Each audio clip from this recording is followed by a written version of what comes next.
Good evening. Our top story, actress Michelle Trachtenberg dead at 39. Um, well, reporting on celebrity deaths is part of reporting on the news.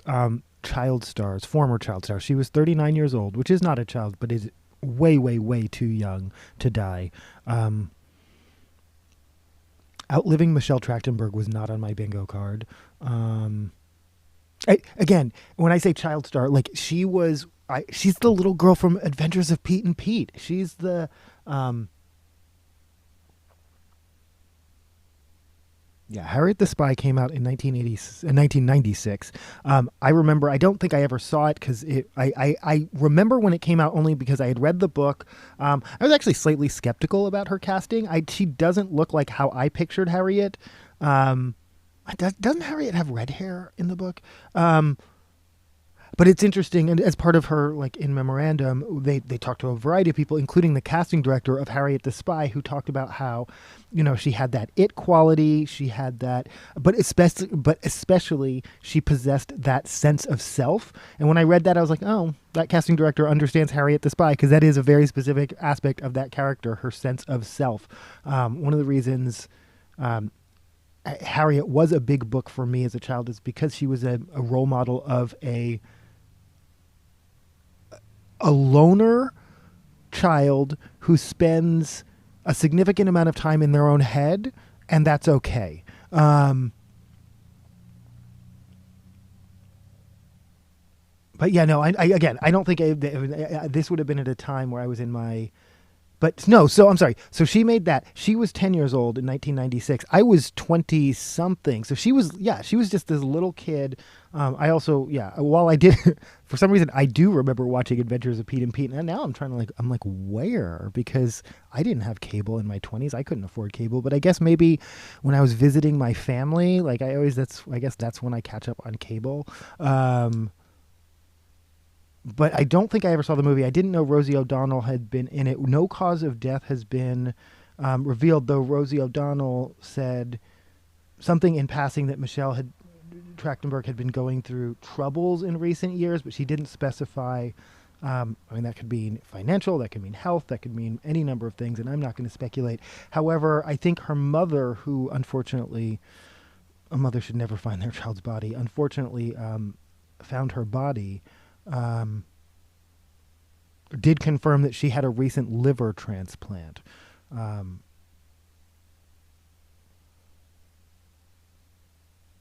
But yeah, Adventures of Pete and Pete, Harriet the Spy, The Ice Princess, which I don't remember at all, Euro Trip, which was when she started to grow up, and I think I specifically avoided that movie, and that's not a value judgment. I have nothing against teen sex comedies. It is a in fact, I own the Porky soundtrack because it is such a classic genre. I love American Pie. Her Buffy co-star, Allison Hannigan, of course, very famously in American Pie. I have nothing against sex comedies.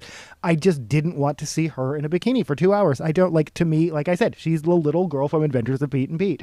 So I don't think I ever saw Euro Trip, but then Buffy and Gossip Girl, I was huge fans of both of them. And Buffy, I did not watch at the time in the 90s. I watched, actually, when did Buffy run?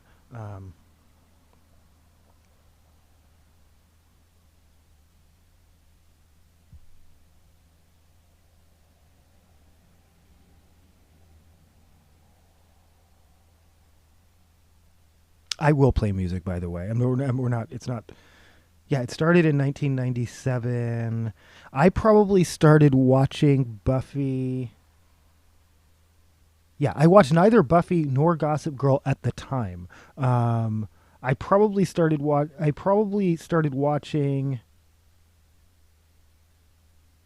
Yeah, no, I probably watched them both in the early 2010s. Like I didn't watch. I don't think I watched Gossip Girl until it had already gone off the air. Like I watched it, I binged it, and pretty much the same thing with Buffy. And and I didn't know she was in either. Like she just kind of turned up. Like, oh, there she is as Buffy's little sister. Oh, here she is as Georgina Sparks, the baddest of all of a show filled with bad girls, which he did so well.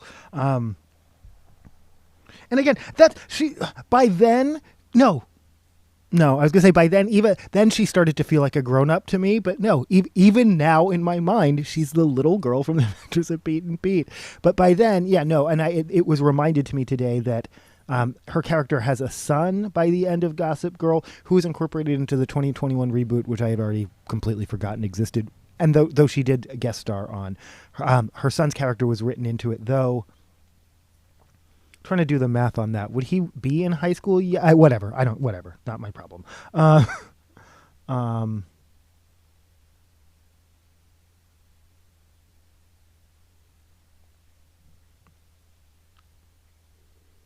yeah. So, okay.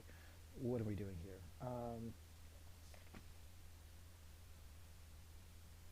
This is Too Young by Sam Cooke, who also recently died. Though it better not be. Oh. Better not be a song about striking a chord. It probably is. They all are.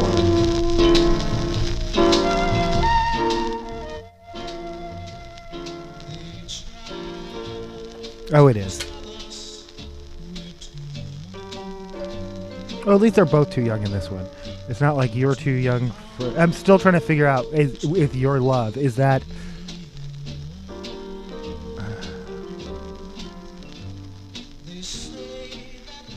Apartment near Columbus Circle. So apparently I lived near Hotel Trachtenberg. I don't know for how long or when. Well, we haven't lived. No, that was like 20 years ago. Never mind. I don't know how long she's lived there, but it is interesting because Columbus Circle, specifically that neighborhood, is featured pretty regularly in Gossip Girl. Sort of the whole of the Upper West Side is featured in Gossip Girl.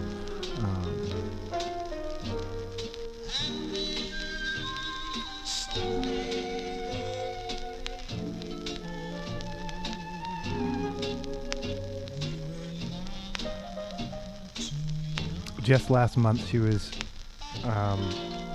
she posted a picture of herself and Sarah Michelle Gellar, captioning it, "Slay all day, always loved this twinning photo of us, Buffy, Dawn's sister, Women Crush Wednesday." The actress also made a cameo in Fall Out Boy's music video for the band's hit song, "This Ain't a Scene, It's an Arms Race." We will definitely play that in her honor.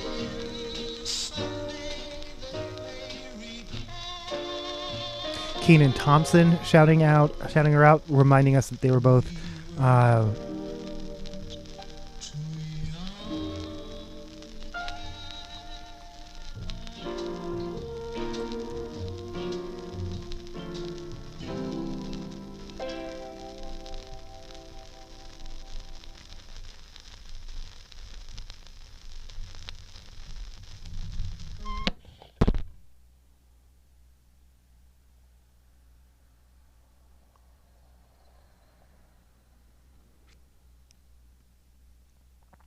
she was nominated for Best TV Villain at the Teen Choice Awards in 2012 for Gossip Girl.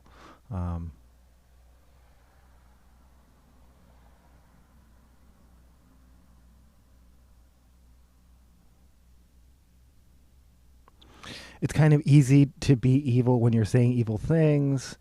It's definitely a lot more fun than playing the good girl. I love the reaction you get. I never understood why some actors don't want to play villains or evil characters. Truth or Scare, which was it was like a supernatural paranormal show for teens. Things like Sasquatch, werewolves, aliens, things like that.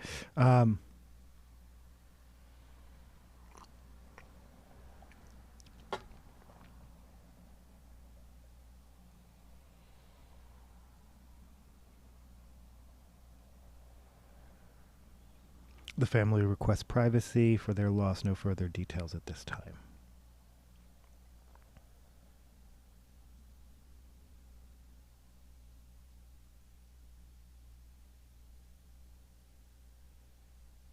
Okay, no, on Buffy, she joined the cast in season 5 because she didn't. Yeah, she wasn't in the first season of either Buffy, and I didn't realize she didn't.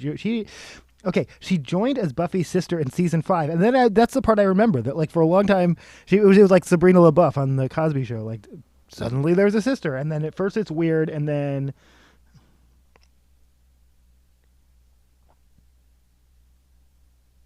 her addition to the cast so late in the series had a magical explanation, as she was actually a mystical key put into a human body and sent to the Slayer for protection against the evil god Glory.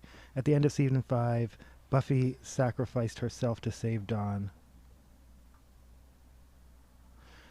Trachtenberg stayed on the show as a core cast member until it ended with season 7 in 2003.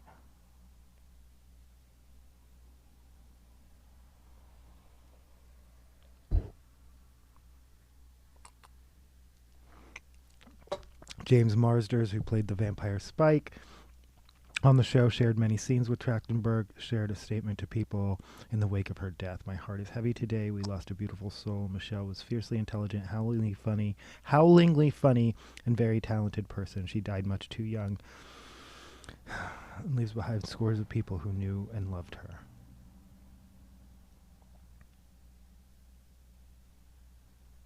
David Boreanaz.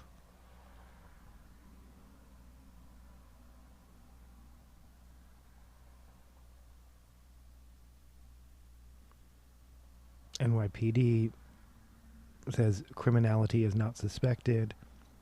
The medical examiner will determine the cause of death. The investigation remains ongoing.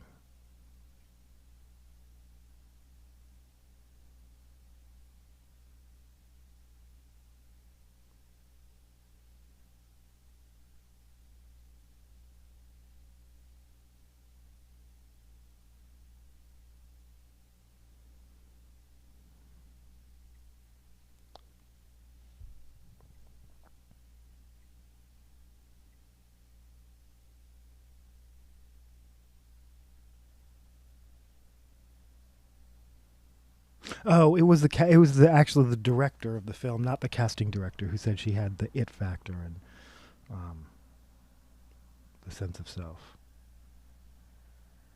Rosie O'Donnell said, "I loved her very much. She struggled the last few years. I wish I could have helped." But again, she doesn't. It doesn't specify what struggle means. That could mean almost anything.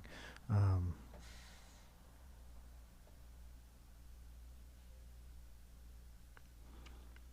yeah, Harriet's conviction. She had Harriet's conviction, her sense of self. No one came into the room like that. She had that acting gene you can't really teach. It's innate. Um,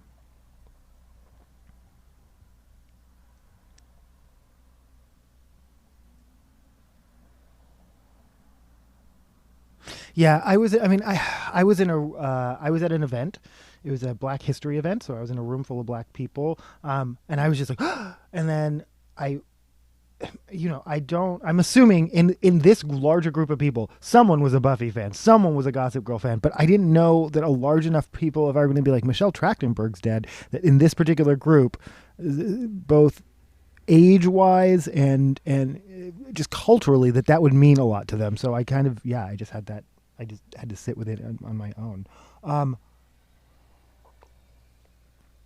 Also, since one of the themes that we literally played a game that was like jokingly like revoke your black card. Yeah, I don't know, like mentioning some white girl. I don't know how that would play. Yeah, no, I'll be honest. I came close. I'm sorry. I did not know that Thurgood Marshall was called Mr. Civil Rights. I have never heard that in my entire life.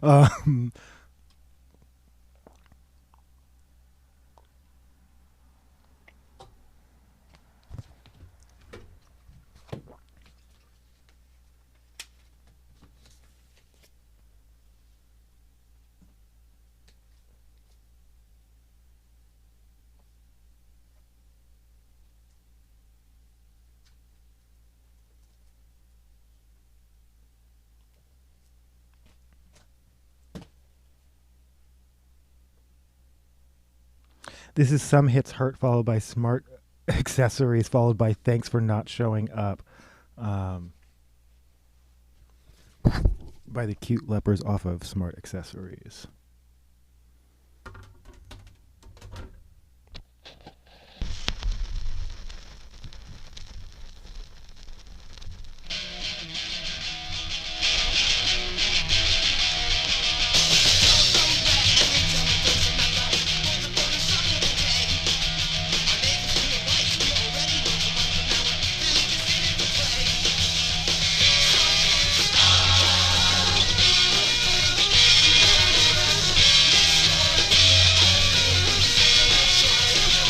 Ed Westwick of Gossip Girl shared on his Instagram story, so sorry to hear the passing of the show.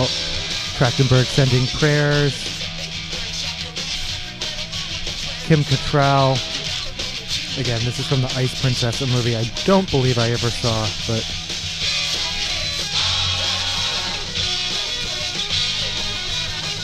Allison Hannigan and Michelle Trachtenberg.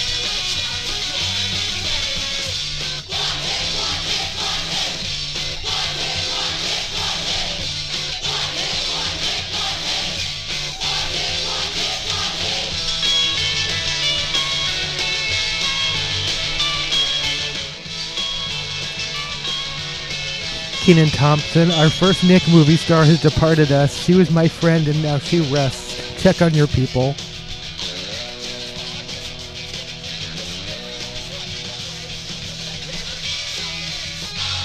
Melissa Joan Hart.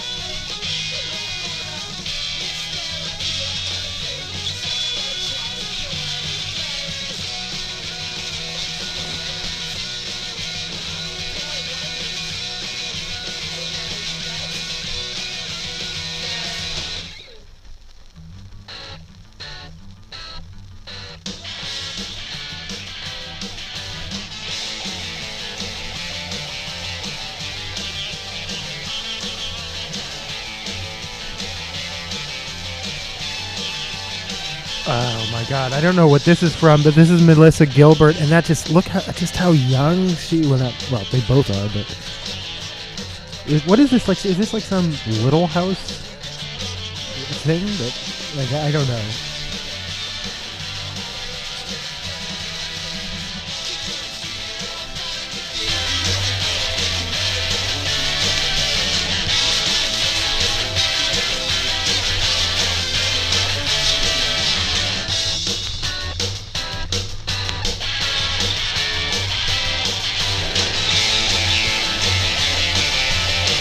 Oh, I made the mistake. I sometimes I go to the comments when you shouldn't go to the comments. No, but it's oh yeah, no. So far they're okay. So sorry to hear that she's gone.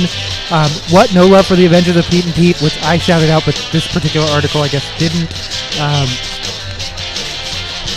One, no idea who she is, but that you understand that says more about you than it says like. It wouldn't be a news article if there weren't people out there who do. If you don't, that's okay. I mean, every single day I see news articles. Well, every single day. At 50, more and more and more, I see news articles, and I'm like, I don't know who any of these people are. Do you know what I do? I move on. I don't click on it just to go to the comment section, just to say I don't like. Who are these people? I really, genuinely. But I guess everyone needs to engage in their own way. Look at me. I waste my time doing this. This is, speaking of work, this is exactly what I wore to work today. My hair wasn't like this. Oh, I should wear the bandana. Okay, I'll go get the bandana at some point. And my shirt said, no one asked me about it. It's a Desmond Tutu quote. It says, if you are neutral and...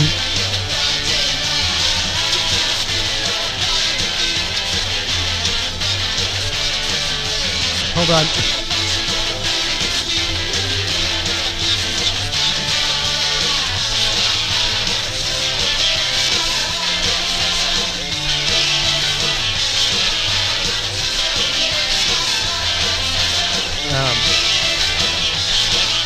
If you are neutral in situations of injustice, you have chosen the side of the oppressor.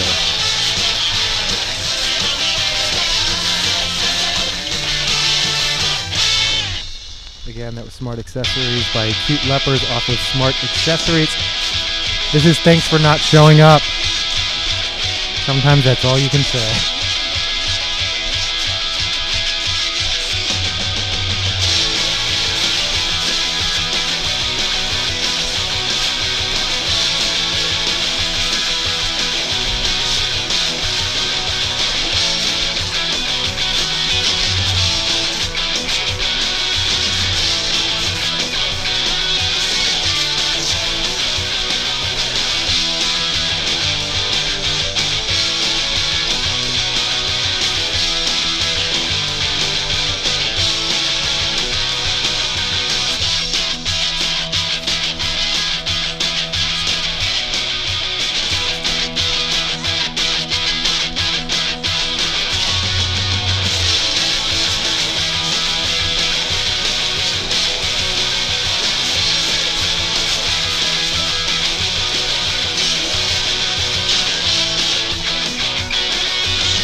Shout out to our new subscriber, Carla. Thanks for watching. Let me know what content I do. I never know what it just says new subscriber, but it doesn't say when or what you were watching. Like there are, like as useful as YouTube analytics are, there are all sorts of metrics that they don't give you as a content creator that I just would assume that they probably have access to. But yeah, I would love to know. I wish comments were timestamped. So if someone comments on a video, and especially my videos tend to be 3 and 4 hours long, and people have a tendency to comment things. Again, we love comments. You don't have to like, you don't have to comment, you don't have to subscribe. If you're just dropping by for a minute, that's okay too. I appreciate any kind of engagement. If you're going to comment, I appreciate a certain level of, if you're going to comment on my channel, it better be a good enough comment. No, I do appreciate specificity. If it's a 4-hour video and you say, ha, ha, ha, that was funny, I don't know which part. If you say, I like that song, I don't know which part. If you see what I'm saying? So if you could, if y'all could let me know more specifically, like what you like or what you don't. I take constructive feedback as well. Developmental feedback. I try to.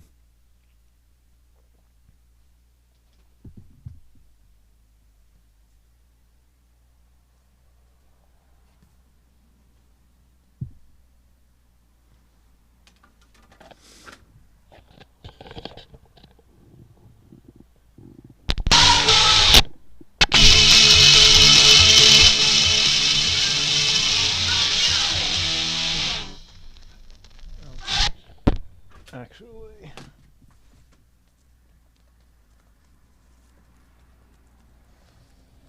bus. Yeah, that's where that moved to. Okay.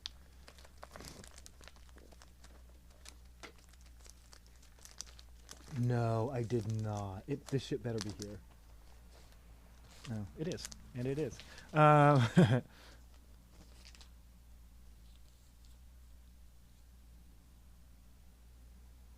This is Terminal State by Front 242. Off of Front by Front.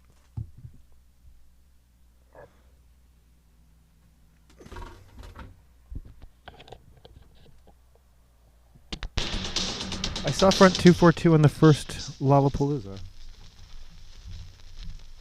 Along with 9 Inch Nails. But not Susie and the Banshees, who got sick and canceled on the New Jersey tour date. And never, as far as I know, rescheduled. Still bitter about it, Susie. Didn't forget. They actually probably did, but I would have not been in the New York, New Jersey area to... Yeah, if they did, I would have been in another state most likely, so... I'm actually being a little petty. All right, let's get to the cardboard chewing. Actually, there isn't a lot of, I mean, not because, well, I have a roundup. Okay.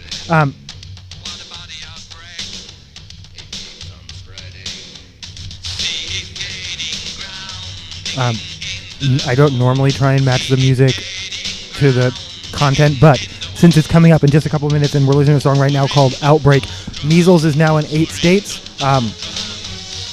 I'm sure RFK Jr. and Mehmet Oz will do excellent things.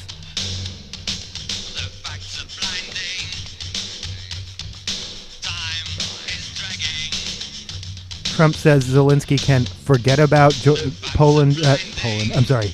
Poland is a member of NATO. Ukraine joining NATO.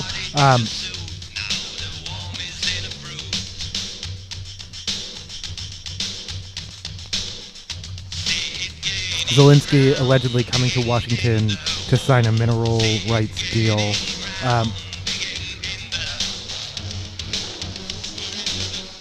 And then this is a roundup from The Guardian.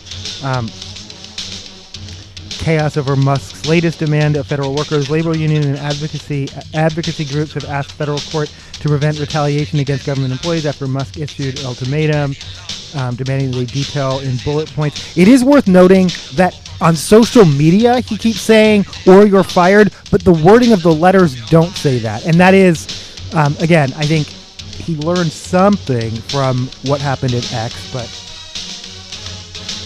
it is ultimately the same playbook.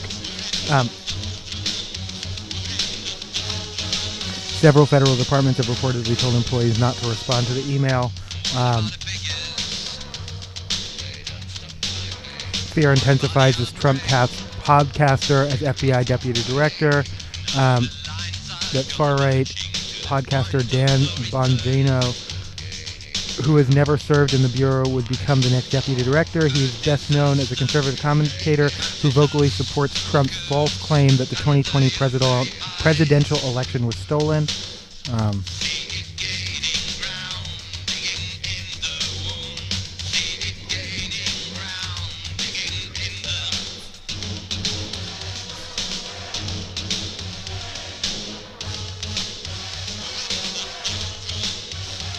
Well, I'm sure they can waste all sorts of taxpayer money on commissions and things to look into, what they love to do, look into what has already been researched to death, which is there was no widespread election fraud in 2020, malfeasance in 2020.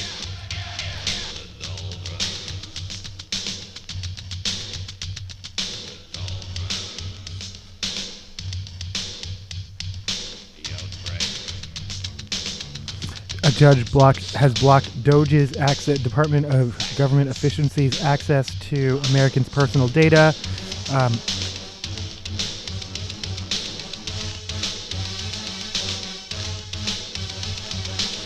And then this is, according to The Guardian, an exclusive. Neo-Nazi group plots to rebuild as Patel takes lead in FBI. An international neo-Nazi terrorist group with origins in the U.S. appear to be quickly rebuilding. Its global and statewide ranks, according to information obtained by The Guardian from its digital accounts. I don't know what that means. From its digital accounts. The base's regrouping comes at a time when the Trump administration has made a policy goal to move away from policing far-right extremism, and during the appointment of Kash Patel, a MAGA alkalite who lauds January 6 attackers and has peddled QAnon and conspiracy theories, now head of the FBI.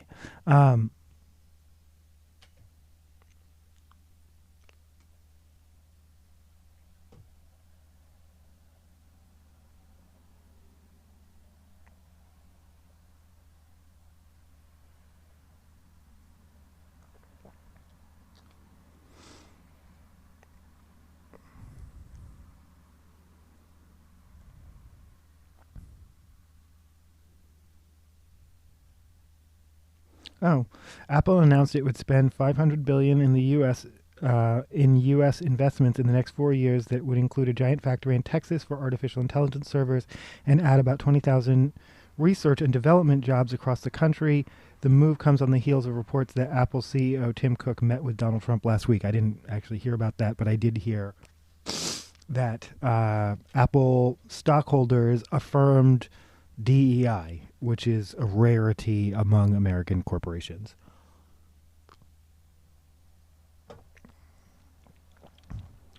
Yeah, I wonder if Trump called him Tim Apple.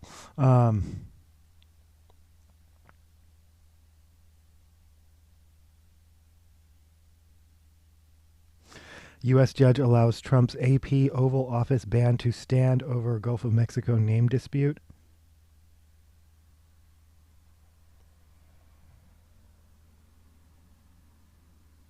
The Oval Office, Air Force One, and events held at the White House.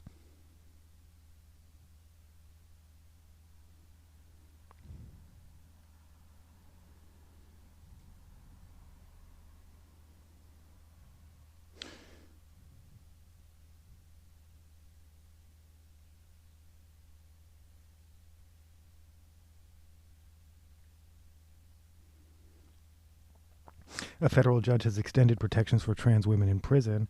The judge has blocked the Federal Bureau of Prisons from carrying out Donald Trump's executive order that would have transferred 3 incarcerated trans women into men's facilities earlier this month. Those protections have now been extended to include 9 additional women. Okay, take the small wins when you can.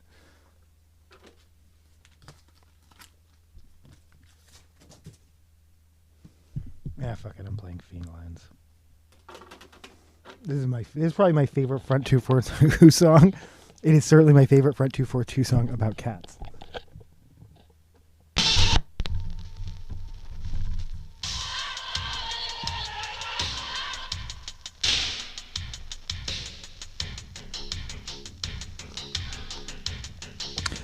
This is according to Associated Press. The Trump administration creates a registry for immigrants who are in the U.S. illegally. And those who don't self-report could face fines or prosecution. Immigration officials say everyone who is in the U.S. illegally must register, give fingerprints, and provide an address. The Department of Homeland Security said in a statement it cites a section of the Immigration and Nationality Act, a complex immigration law, as justification for the registration process and would apply to anyone 14 years old or older. 14 or older.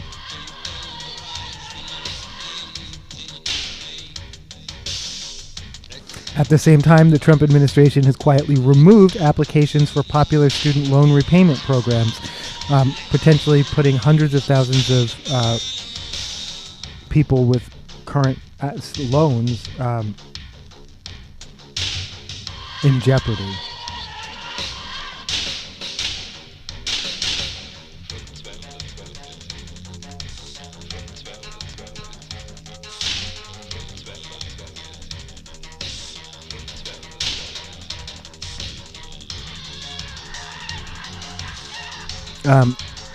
So, biggest spending cuts in Trump's new budget bill and how they could affect you.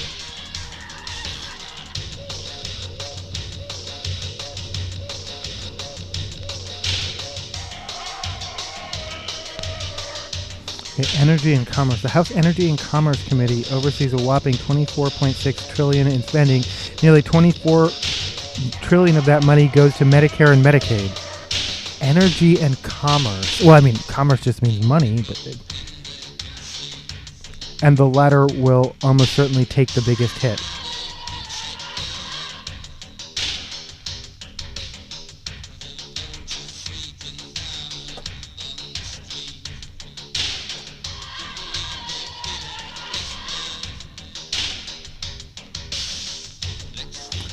The instructions they have given necessitate huge cuts to health care, full stop.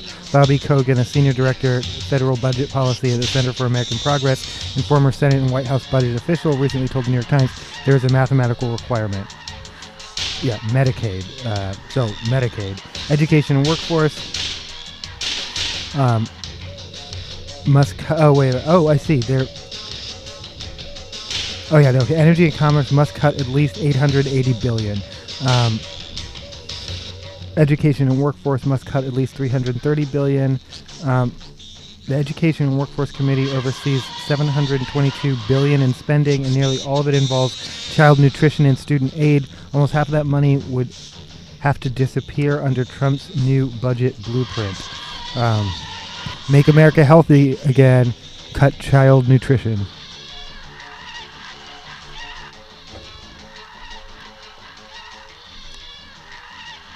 When people tell you who they are, believe them.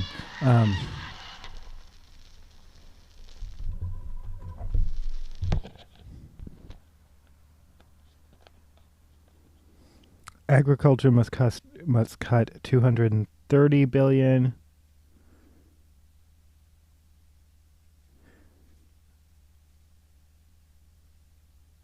Agriculture Committee oversees $1.5 trillion in spending. The bulk of that money goes to food benefits, aka food stamps, through the Supplemental Nutrition and Assistance Program, aka SNAP. About 42 million Americans, including 1 in 5 children, rely on SNAP benefits to afford groceries each month, and reducing those benefits or restricting eligibility would directly impact the ability to put food on the table. Again, what? No, just the ability to feed children. That's all they're going after. What were you worried about?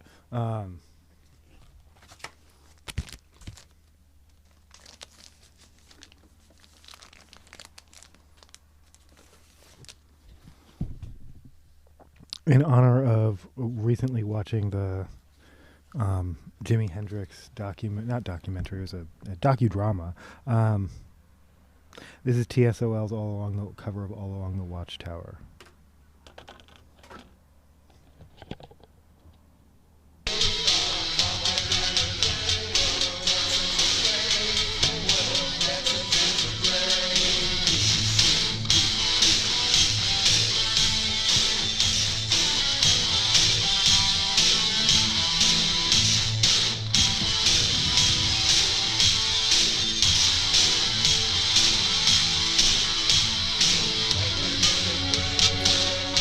Craft brewers are warning that aluminum tariffs will raise the price of six-packs. Yeah, and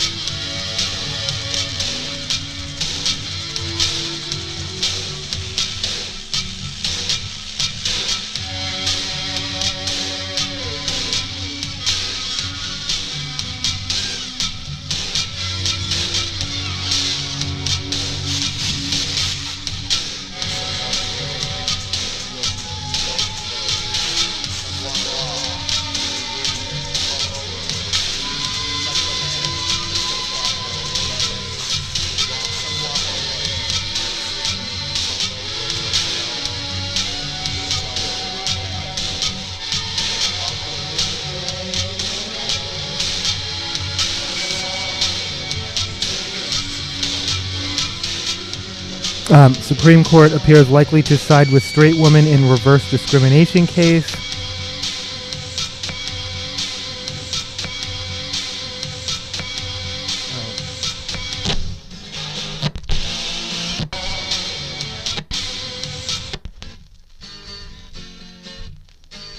There wasn't even a song I meant to play and it's skipping. Sorry about that.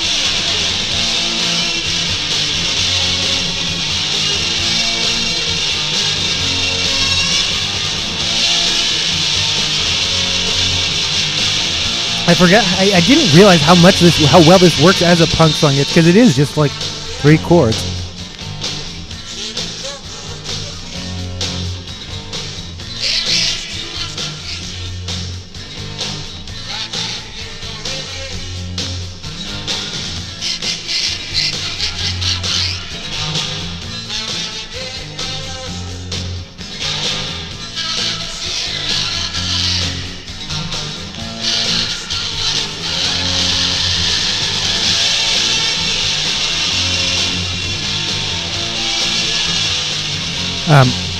The Supreme Court on Wednesday seemed ready to rule, possibly unanimously, that members of a majority group do not face an extra hurdle when alleging reverse discrimination in the workplace.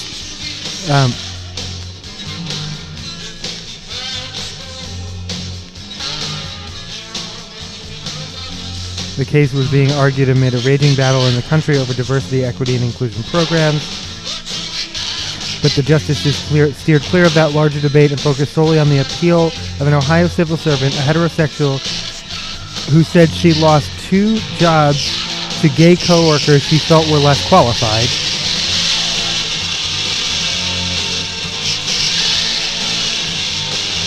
When Marlene Ames tried to sue the Ohio Department of Youth Services, lower court said she failed to provide background circumstances showing the department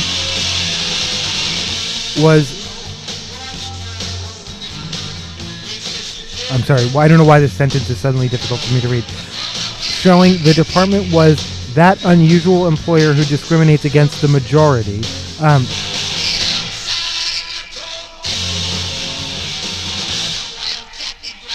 That's a test created in 1981 by federal appeals court that is used by some, but not most, of the federal courts when assessing claims brought under Title VII of the Civil Rights Act of 1964. The U.S. Court of Appeals in D.C. Circuit said in 1981 that while white people are covered by the Civil Rights Act, it defined common sense to suggest that the promotion of black employees justifies an inference of prejudice against white coworkers in our present society.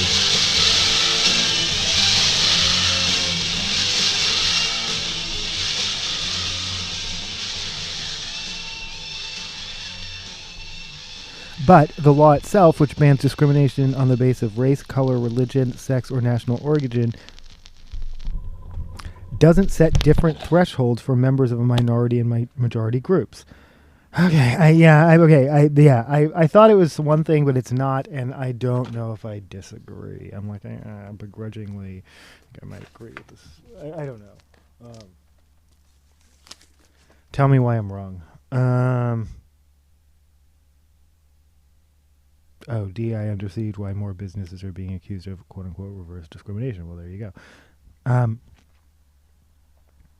Measles outbreak. I said it was coming up, and we talked about it. This is Girls' School with Breaking All the Rules. I started to play this earlier and then I went down a different tangent.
Guy Fieri pictured with Dr. Oz at some event that they co-hosted, causing people to be surprised. Dude looks like this. You're surprised that he's that? Like, he's always that. Like, and I want to be specific. I have no problem with his hair, with his tattoos, with his... You can be a guy this age who dresses like anything you want, but boy band in the 90s in 2025, and that's his look, and you're surprised that he's hanging out with Mehmet Oz? Okay.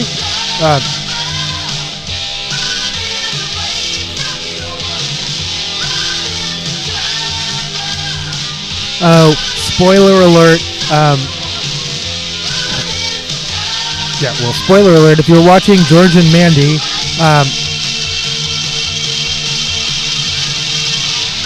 Lance Barber, a.k.a. George Cooper Sr., returns on George and Mandy. Oh. Okay, that was running for cover. Actually, this is breaking all the rules. My bad.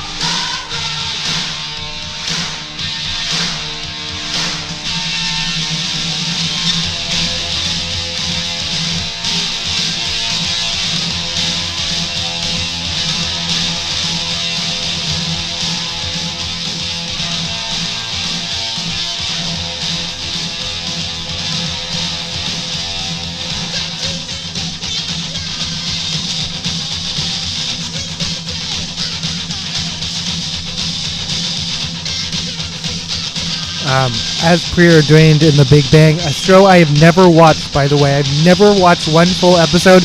I literally can't scramble to change the channel fast enough when it comes on. Like, I don't know. And I like many of the actors on that show. I love Johnny Galecki. I love Mayim Bialik.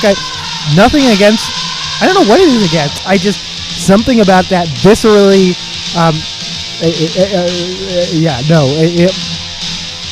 I don't like the whole concept of ick because it's just so, like, yeah, it's another form of snobbery. It's another form of, my taste, my random and completely unverified, and I don't even have to justify it.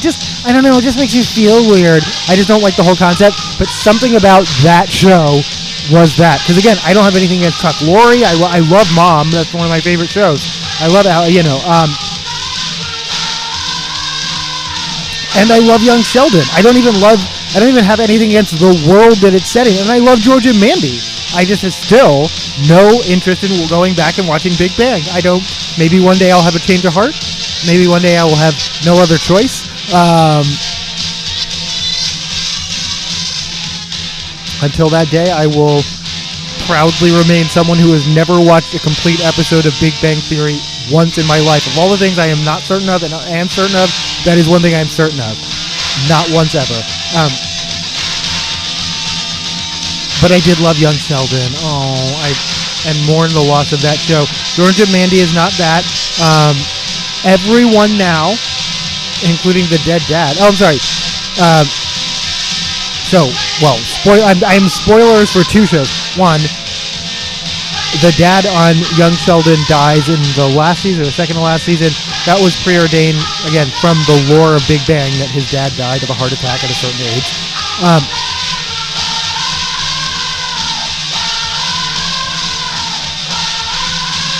But then he comes back on George and Mandy in a dream sequence. I mean, it's a fantasy sequence. It's not it's not sci-fi.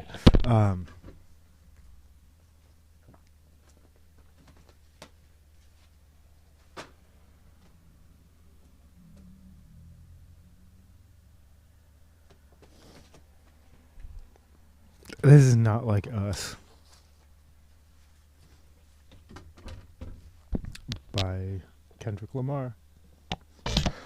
Mustard on the beat, ho.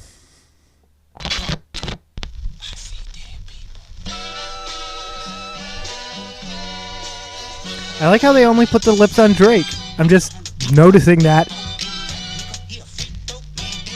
Oh, no, they put them on Kendrick, too.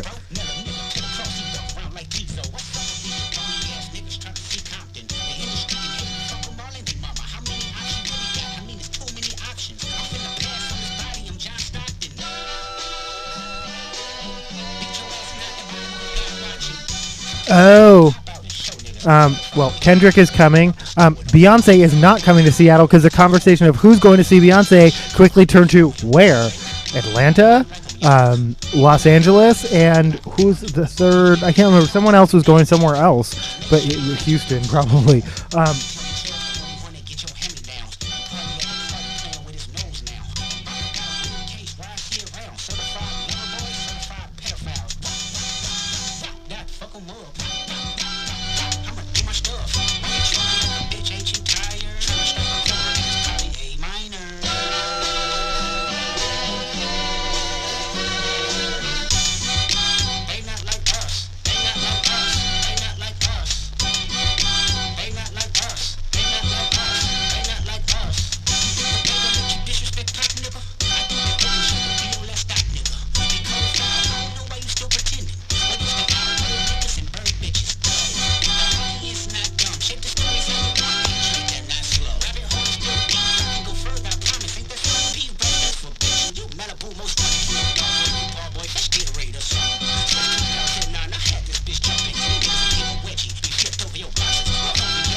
We're finally, no, we're into entertainment news. We chewed the cardboard. We're good. Yeah, no, I didn't even catch that. Yeah.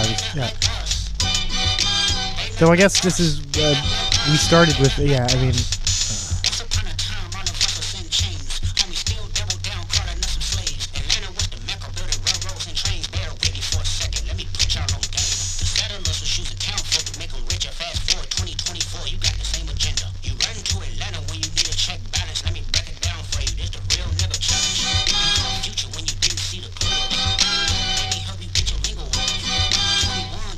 Boy Meets World stars Danielle Fishel and Maitland Ward have a heated argument on Rewatch podcast.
Oh, we never did. Okay. Hi, Daisy. You good?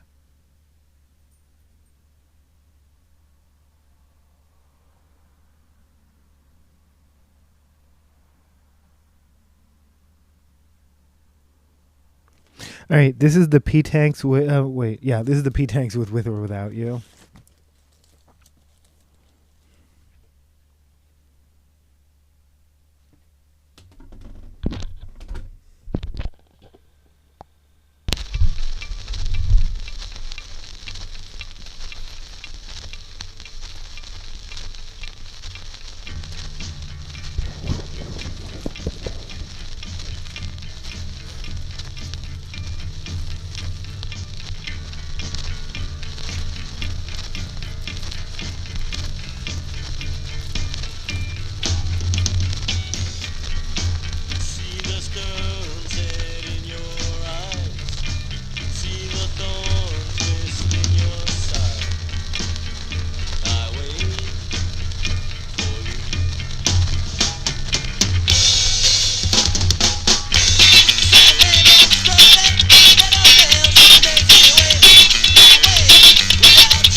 So you know everyone's like, when I was a kid, I thought whatever.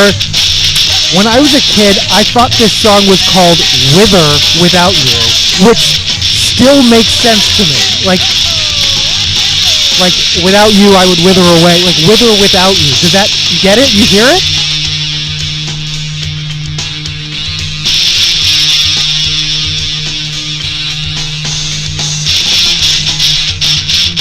I can't live, comma, with or without you. Yeah, like it.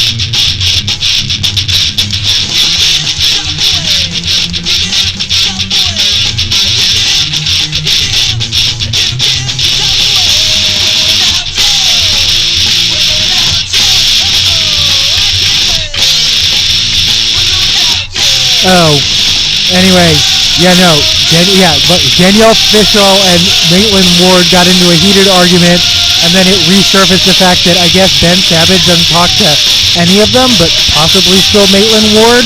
She brought it up, so it sounds like she's like, "You're just jealous because he talks to me," but that seemed more implied than actually stated. Again, that was the P-Tanks with or without you. This is the discount. This is discount.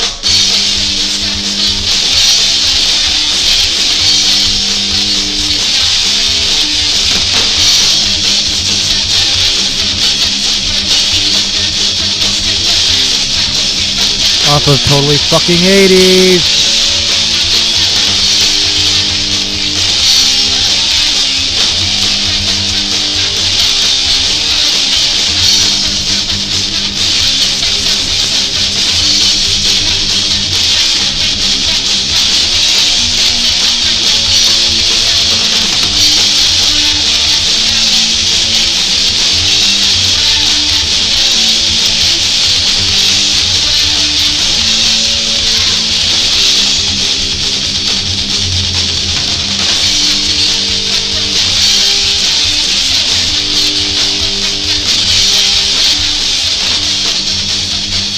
John Lithgow confirmed he's playing Dumbledore in HBO's Harry Potter series. I am not excited about this, but I guess people are.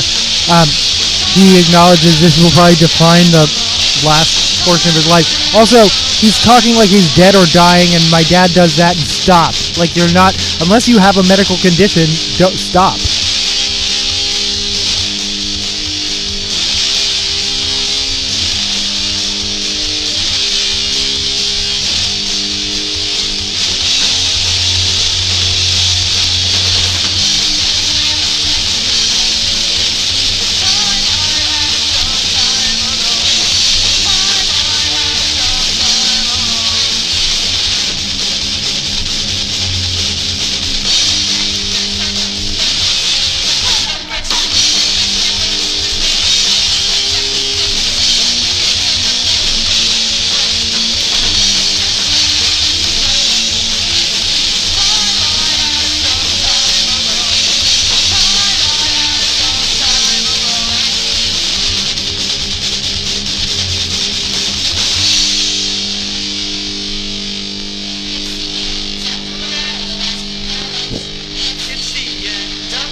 Ants. Where are the ants coming from? I haven't had an ant problem. I do have a roach problem, but I haven't had an ant problem in a long time.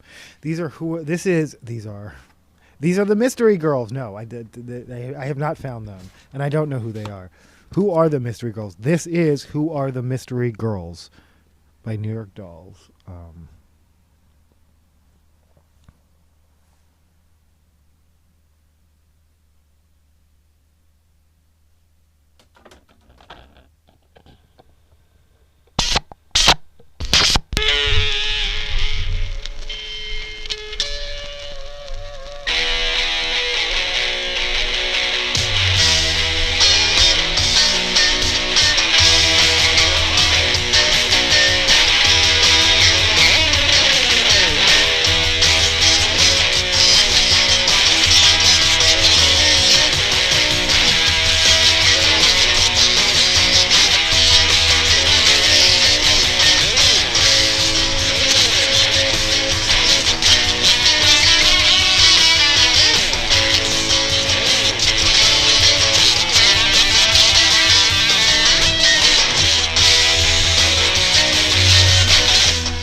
This is a random one. Tatum O'Neal, I never recovered from my dad, Ryan O'Neal, forbidding me from auditioning for Taxi Driver. And that's such an iconic Jodie Foster role that I can't.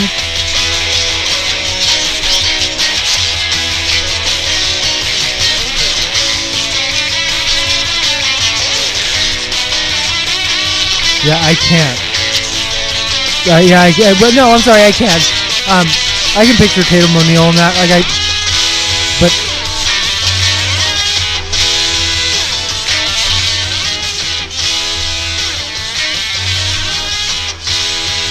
Deadpool creator cuts ties with Marvel after. This is an independent. It says Deadpool and Wolverine embarrassment, quote unquote. He didn't feel like he was included in the promotion. He wasn't invited to the after party. His family, he felt slighted. And then when he called them out on it, his representative got chewed out and said, "We're not Fox." And he was like, "Duly noted." So I guess the future of the Deadpool franchise is.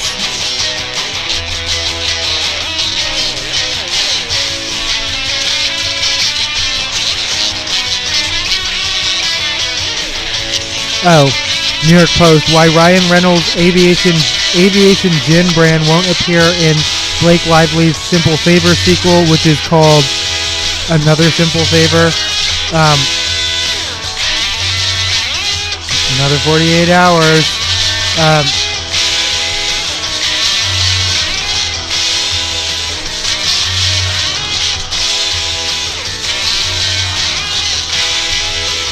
Here's a picture of Ryan Reynolds and Taylor Swift dressed as Ariel the Mermaid chugging vodka straight from bottles.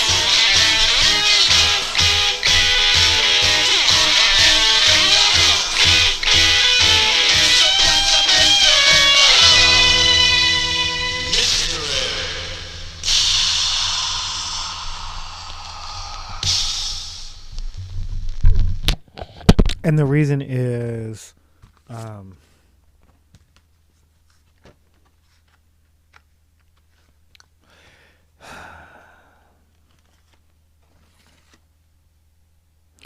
because Paul Feig, the director, has his own whiskey line, or no, gin line. And he thinks the bottles are cute, and it's his movie. Fair enough.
not what I meant to grab. Okay, that's interesting.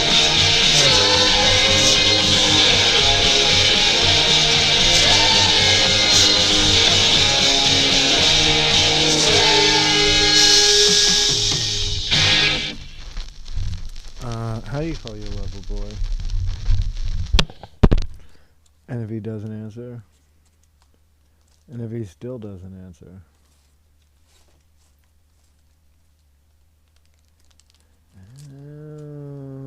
Okay. I don't think what I'm looking for is in this pile because I have 2 full boxes of Seattle artists because I support local artists wherever I live. Oh, shit. Pigeon Pit is playing... Oh, I can play... Oh, wait. Okay. Tonight is Wednesday. Pigeon Pit... I'm sorry. Wimps is playing tonight. Let's play some Wimps. They probably already played... What time is it? Oh, it's early. Oh. It's early. We gotta do this all. No, it's not. It's 8:30. They're probably going on now or soon. I don't know. This Wimps playing tonight, and then tomorrow Pigeon Pit at Vera. I will be there. Fuck. No, I won't. I will be in bed. This is Hello Frustration by Wimps. This is 45, right? This is it.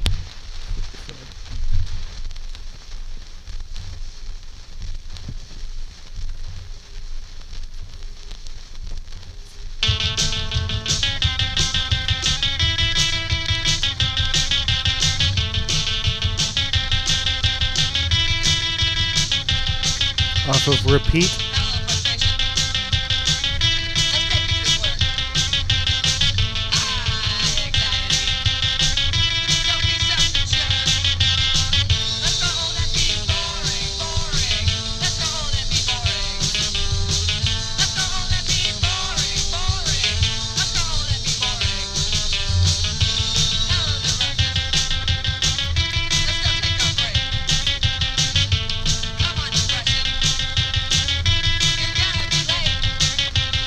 I was going to make a really morbid joke and say at least Michelle Trachtenberg doesn't have to suffer the indignity of growing old and be boring, but that's, no. Died way too young, and that's so sad, and that's...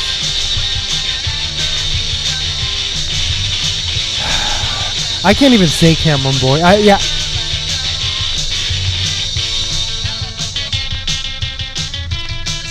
Anton Yelchin. No, again, something about child stars that really, even if they die as an adult, they often just die too young, and that's...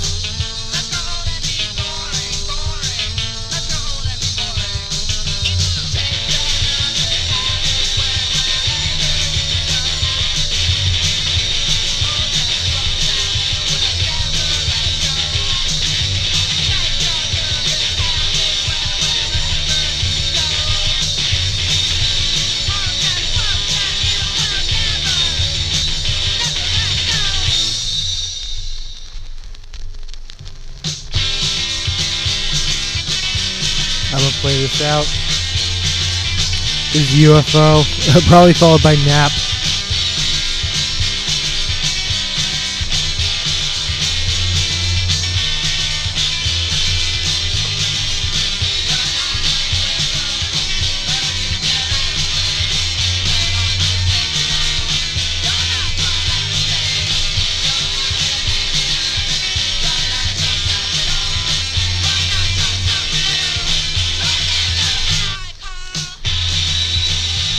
Oh, James Variety, James Bond's Road to Amazon. That's weird. I mean, they do. Amazon Studios does produce things that end up in theaters, but this is like, yeah.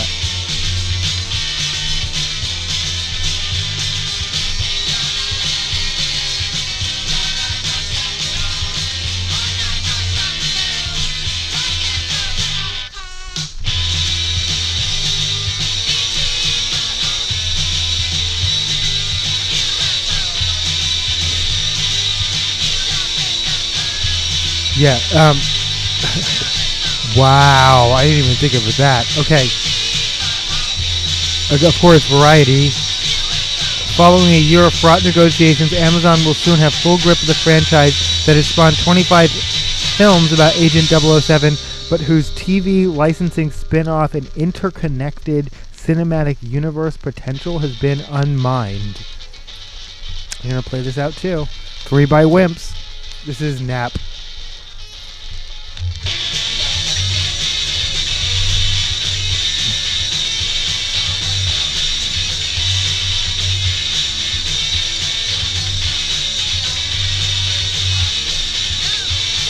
The deal needs regulatory approval in the US and UK, which is expected sometime this year.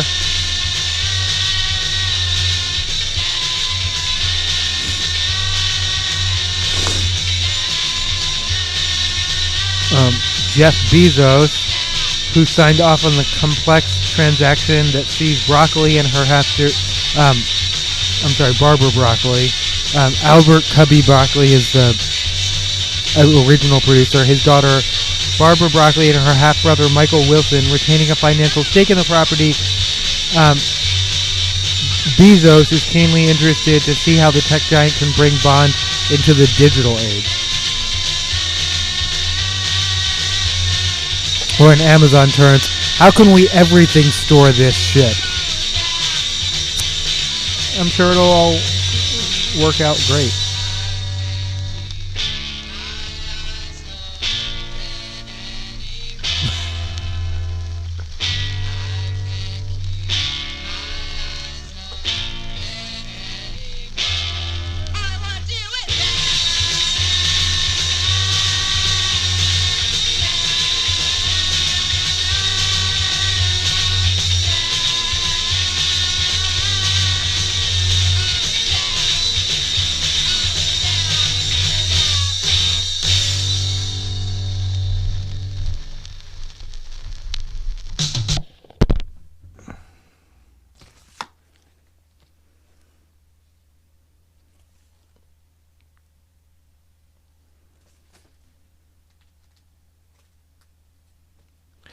This is Chastity Belt, who occasionally plays out, but definitely not enough.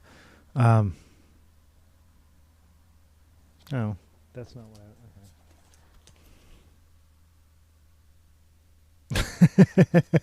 I...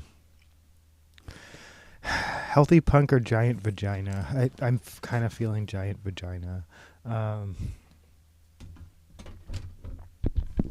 Possibly followed by Pussy Weed Beer. Chastity Belt does not play out enough. Did I just say that? I love this like MS Paint style. Is that Washington? Is that the laziest attempt at... Yeah, I love this album cover.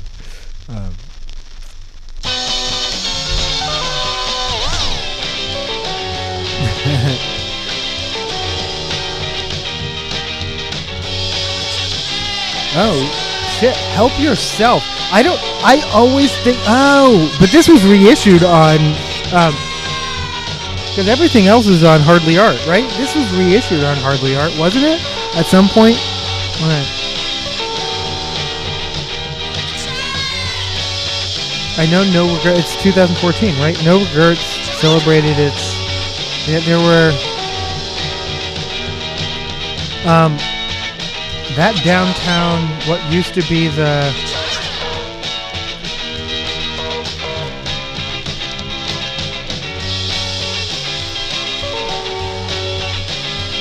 Oh shit, it's all, yeah, no, it's gone.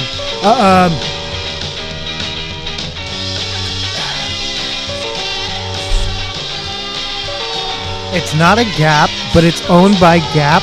It's not Urban Outfitters, which is not owned by Gap. It's not Old Navy. You know what I'm... the Banana Republic. God damn it. Wow. Originally there was going to be a 2-night... They were going to play a concert. And then it turned into... We're going to Linda's and it's just a listening party. Which is fine.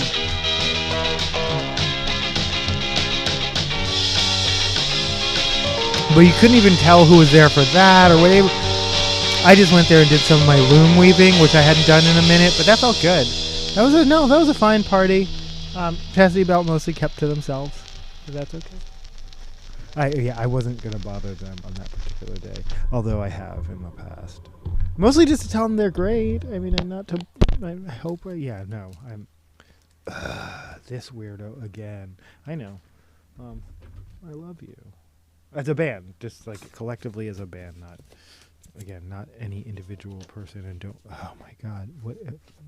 No. Oh my. Okay. Wow.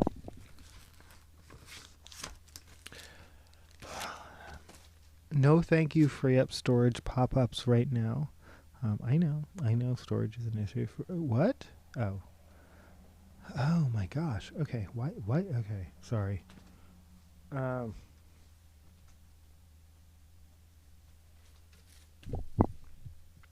As promised, this isn't a scene. It's a goddamn arse face.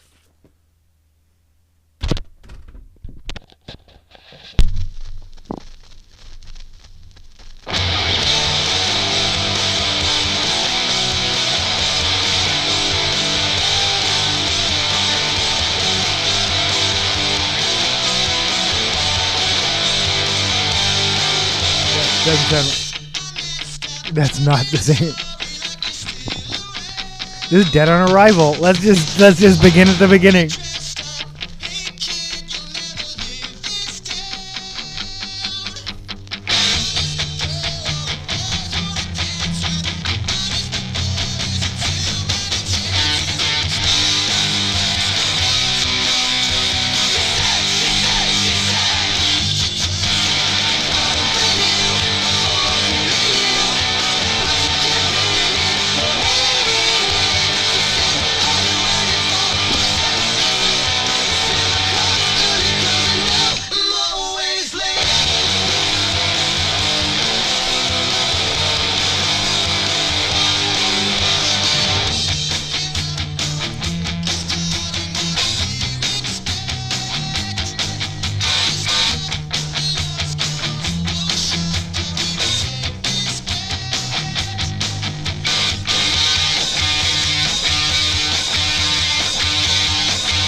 I'm gonna play it out. Sorry, I fell down a rabbit hole.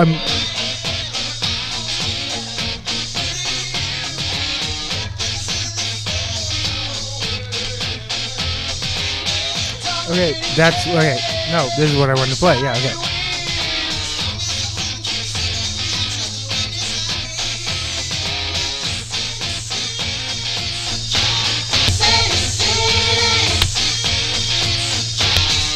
Okay, sorry.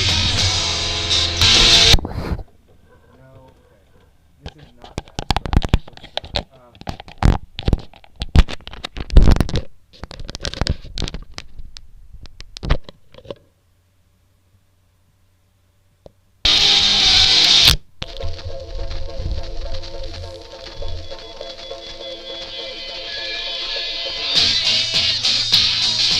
that sounds different, huh?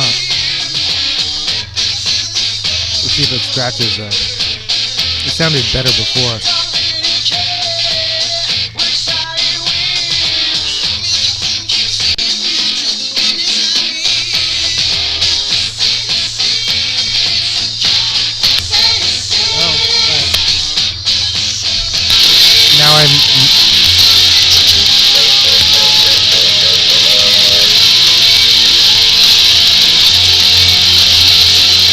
Now I'm mad I fucked with the needle because it sounds worse, but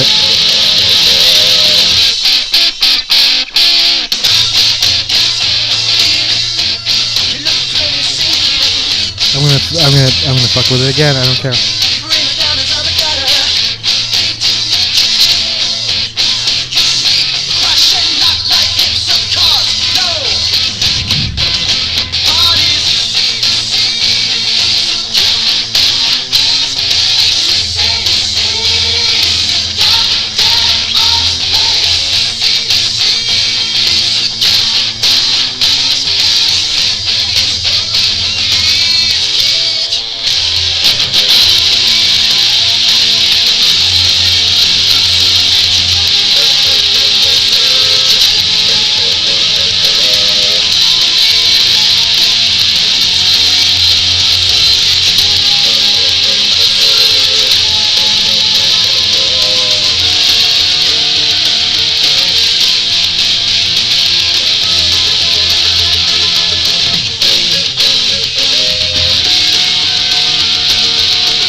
Oh, okay. No, wait, okay.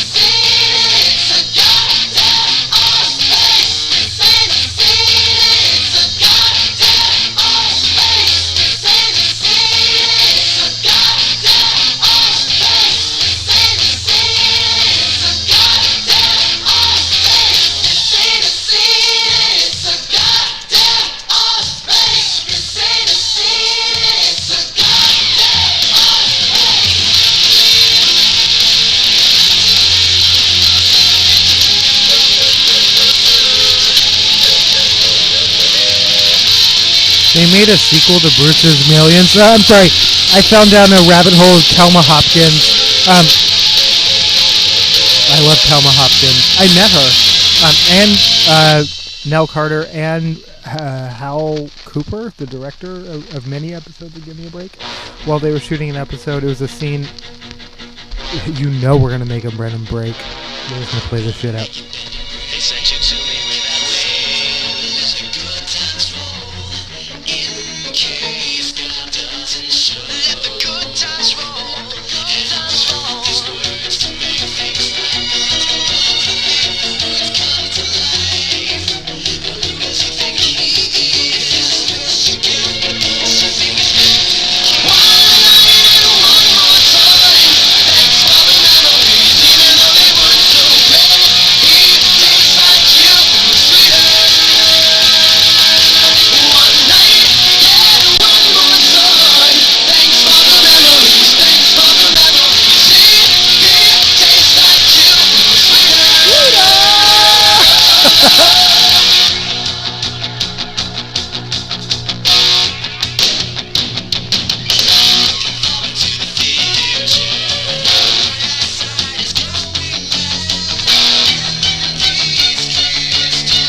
get you out of those clothes. I'm a line away. Whoa! One more time. Thanks for the memories, even though they weren't so great. He tastes like you, sweeter.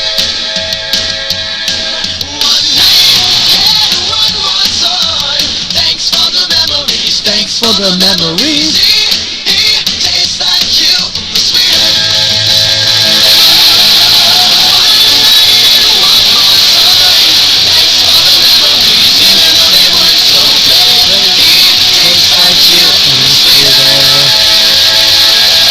One night, yeah, one more time. Thanks for the memories. Thanks for the memories. No, that wasn't it.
Excuse me.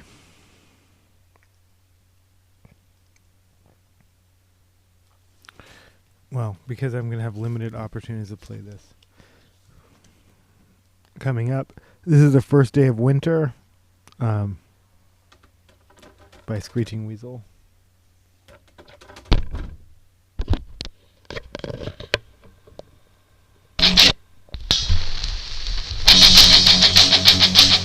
Off of Television City Dream. This is the this is a Fat Wreck chords.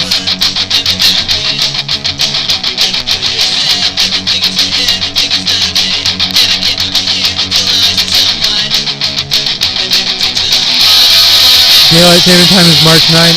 Oh, 1 weekend away. Like, well, 1.5 weeks, but 1 weekend away. Next weekend, Daylight Savings.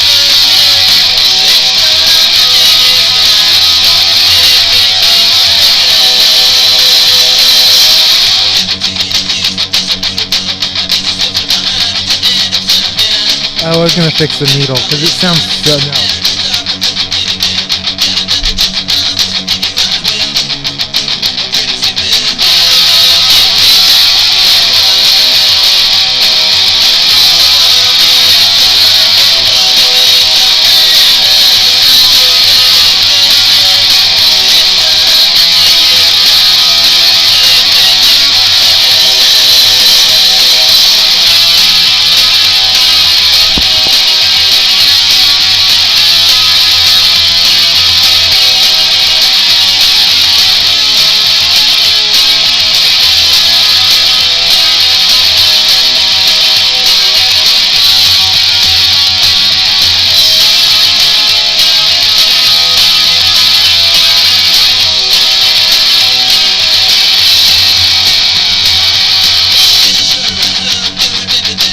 Okay, no, I'm sorry. Back to the Black History. I just blurted out, even though there could be a competition where timing was essential, I just blurted out the answer. Kendrick Lamar. I couldn't help myself. He's the only rapper who's... Short list of rappers who deserve a Pulitzer Prize. Part 1. Anyone from NWA. Anyone from Public Enemy. Wait, I'm sorry. This is just off the top. I knew I was gonna. Yeah, I knew. I knew I was gonna. But I didn't have anything planned beyond. Yeah. What did I just say? Yeah. Rappers who deserve Pulitzer prizes.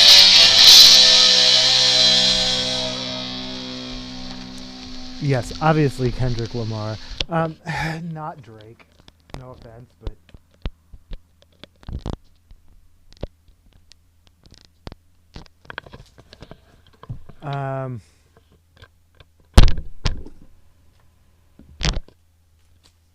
Yeah, no, that sounded right. Public Enemy. I mean, definitely Chuck D. Does Flava Flav need a Pulitzer Prize? I don't know, but definitely Chuck D. KRS One. KRS One. The fact that KRS One doesn't have 5 Pulitzer Prizes is criminal. Off the top of my head, this is Outkast. They're not really rappers. They're more like multi.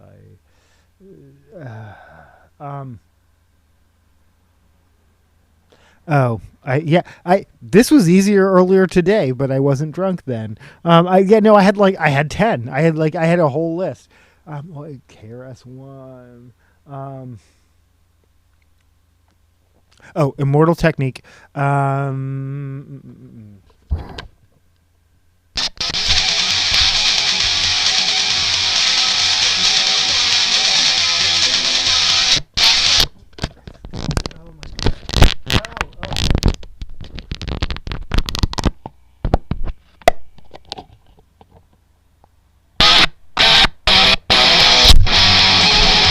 There you go. That sounds bigger and fuller.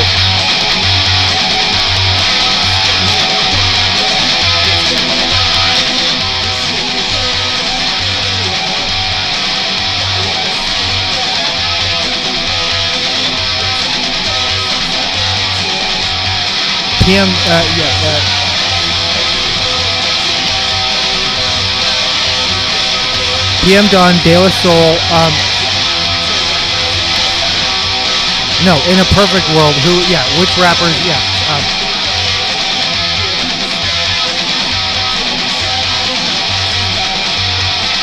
J. Cole.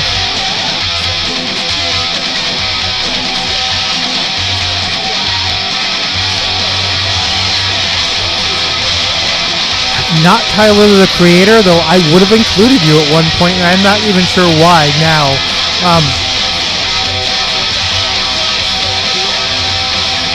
I already said not Drake, and that's not fine. You can. I will still. Well, he's not GOAT, but I will still defend Drake. I have a long-standing rule: if I play Kendrick, I have to play Drake, and by long-standing, I mean since last summer. But when I was disinvited to the cookout, when my card was revoked just because I'm too light-skinned to did. Yeah, I get it. Colonizer. No, it's complex. And colorism most often goes in the other direction. And that just,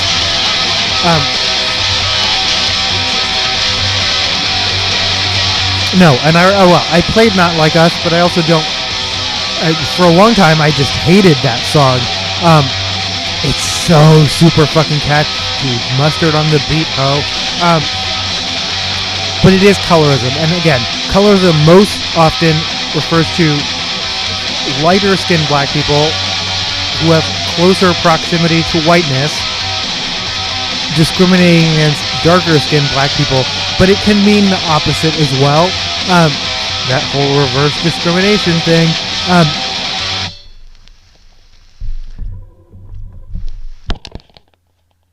I also understand how...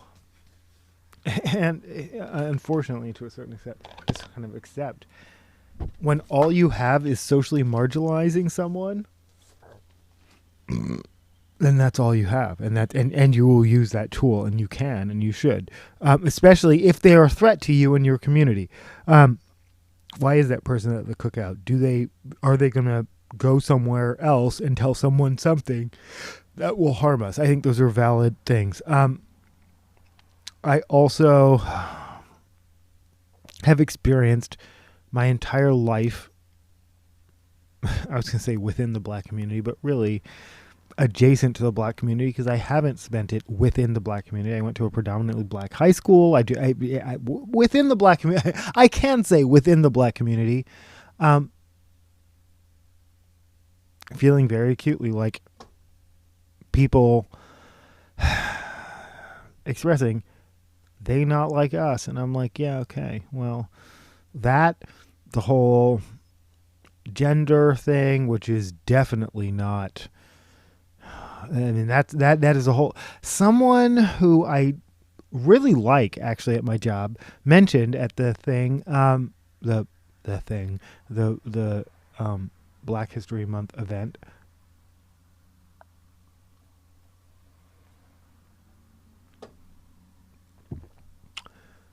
But you know that who are funny or something like that, and I'm like, back to Kendrick and the song. Working in early learning, I have seen how, specifically accusations of pedophilia. Well, it's a right-wing tactic. Let's just start there. Just randomly or vaguely accusing someone of pedophilia is a very right-wing tactic in our current climate. Unless you have evidence. Accusing anyone of anything without evidence is a very right-wing tactic. But specifically, some publicly available communications with Millie Bobby Brown. I'm not sure, like, where's the accusation? Yeah, no. And again, I'm not here to defend Drake. If that turns out, if anything, like 10 years from now, dig up these videos and you're like, you were defending Drake. I don't know what's going on. But, I know as a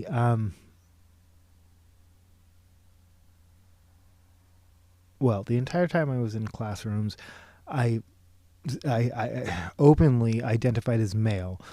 And I know, specifically accusations of pedophilia among males in early learning is one of the reasons more males don't enter early learning, and one of the reasons males leave early learning.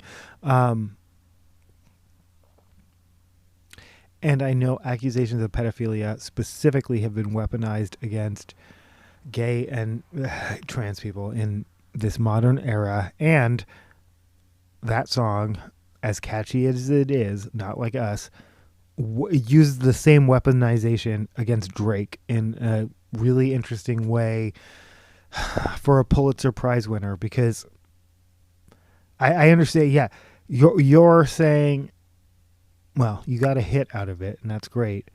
But aren't there other targets? Aren't there other...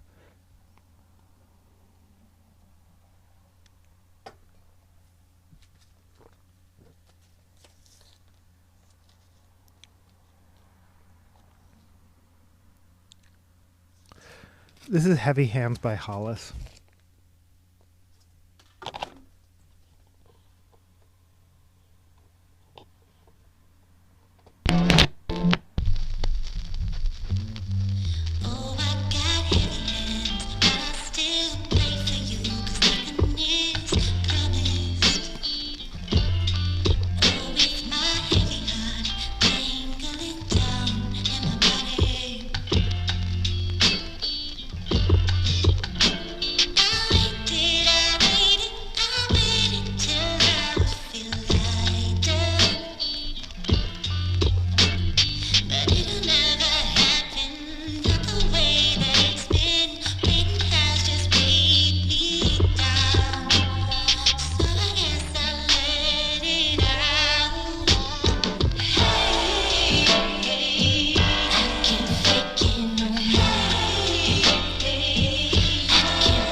But no, let's break it down at an essential level because you can do this out loud.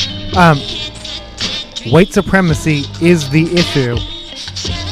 Kendrick attacking Drake and vice versa. And specifically Kendrick attacking Drake because to question his whether he can be a part of a community, that serves white supremacy. I'm just gonna put it out there. And I will continue to play that song, and I will continue until someone calls me out and be like, how can you like have such specific and literal criticism of the song Not Like Us and yet continue to play it? Because it's a catchy bop. Because I don't fundamentally disagree with the elements of the song. We'll see how that lawsuit plays out.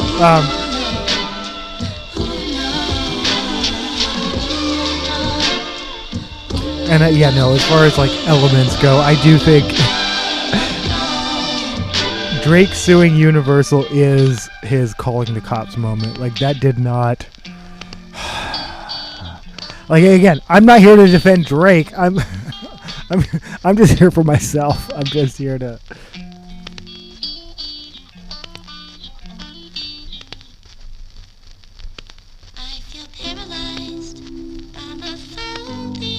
This is All My Weight, also by Hollis.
This is also according to Variety. Judge allows Michael Crichton's estate to pursue lawsuit over the pit. I referenced this in the last episode, but I can The context is the widow was approached with an ER reboot. That deals suddenly fell apart, or she was abruptly just ghosted. And again, Shrink's ghosting people is like a new reality that I'm not even prepared for. But I've heard it like twice now. That's just wild.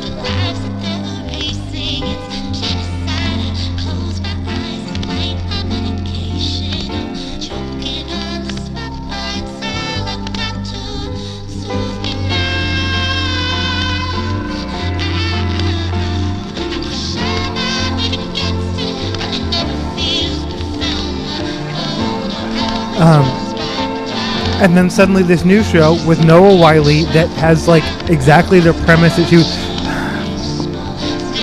But people are I said what I was saying at the time was, but in the comments everyone's like, you as his widow don't get rights to every show set in an ER starring Noah Wiley, and that's true. Just because a cop show has Donnie Wahlberg doesn't mean it's... Oh, but that is a reboot. Sorry. That literally was both an example in my head, and then I remembered,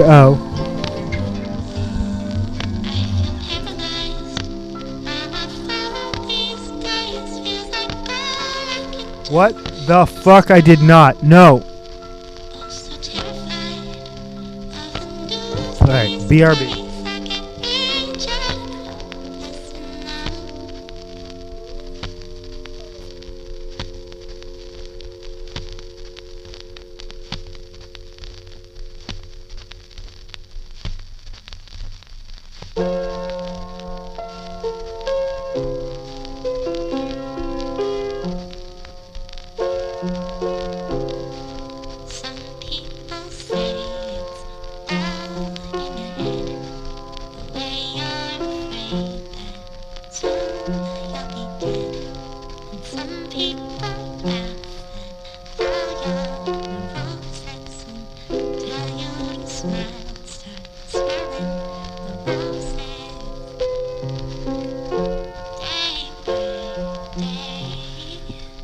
So I was talking about Showbox with coworkers recently, and I talk about my coworkers on this show all the time because going to shows and work is that is the entirety of my existence. In with that context, I saw Hollis open for Tessa Violet at Showbox.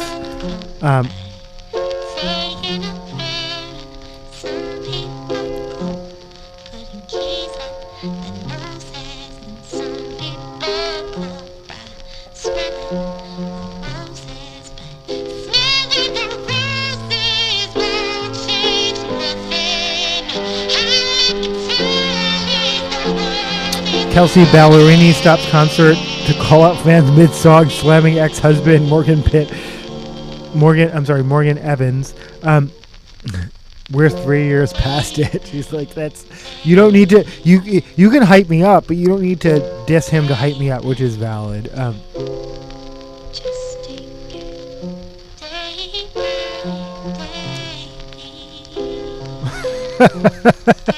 Oh my gosh. Okay, so Emma Stone, who I commonly like to remind people would love to be referred to as Emily Stone, which is actually her legal name. The layers of who Emma Stone is. Red is not even her natural hair color. She's blonde, which she has been in multiple times. I can't picture one movie where she's red, but I found multiple pictures, like on red carpets and whatnot, where she's blonde.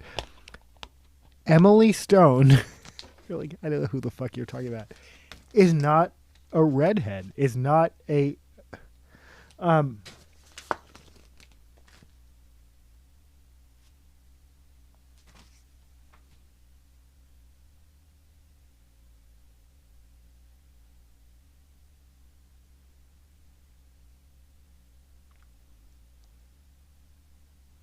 yeah, even her Wikipedia shows her with, yeah, okay. Emily Jean Emma Stone, born November 6, 1988. Again, these people are so young. That's something they don't warn you about when you're just like, oh my god, all these people are so young. But they're also people who've been around. Like Emma Stone has been in the entertainment industry for, well, not since 1988, but decades. Oh yeah, began acting as a child.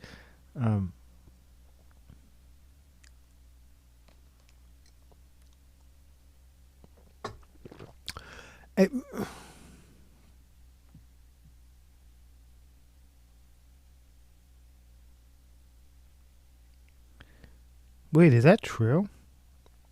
Sorry, I'm. Oh. Wait, that is not true. Okay, wait. Okay, cast.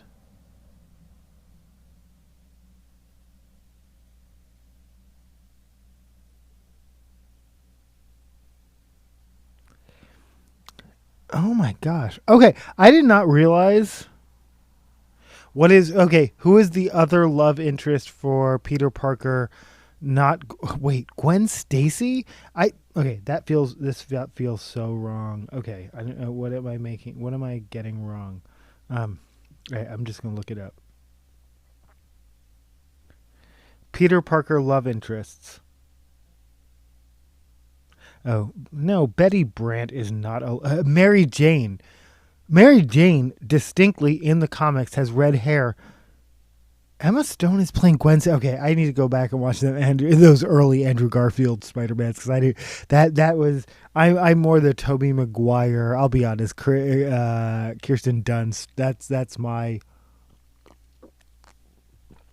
my Spider-Man. But I love the one where they're all together.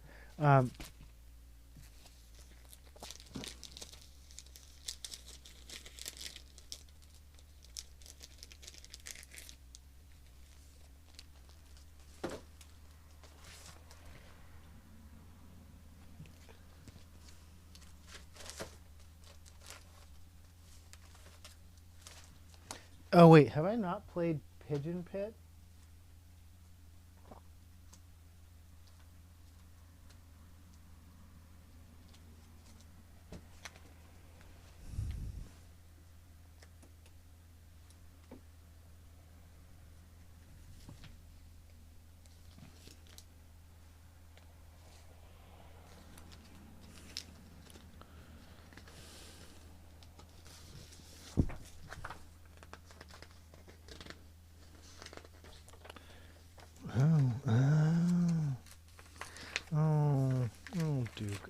That's fine.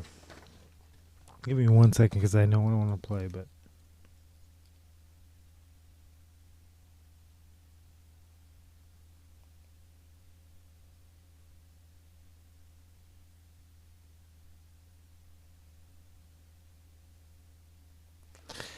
This is Milk Crates by Pigeon Pit. Between Soup for My Family and Milk Crates, but y'all know I love Milk Crates. That's, yeah. And this is a song, it's not actually about Milk Crates, but this is off of Feather River Canyon Blues by Pigeon Pit. That's the back cover, that's the front.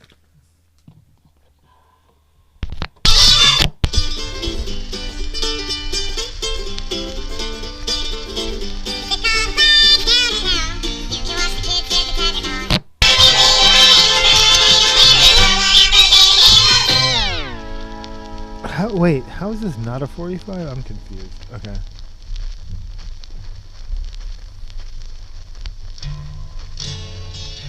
This is going to be the wrong speed.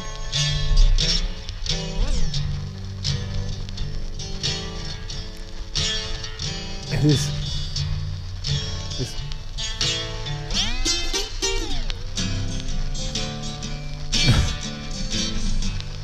Took all the flags down and now you can watch the kids hit the tether ball round. You took all the flags down and now gonna find me a hill and just lay on down.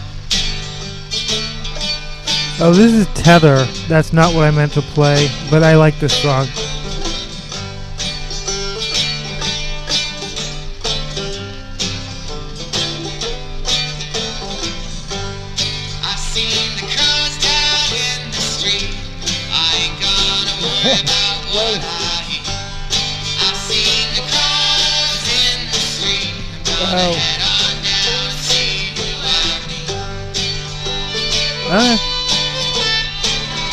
That's good. No, this is Tether. I'm happy to play it. I watched Crows in the Street today.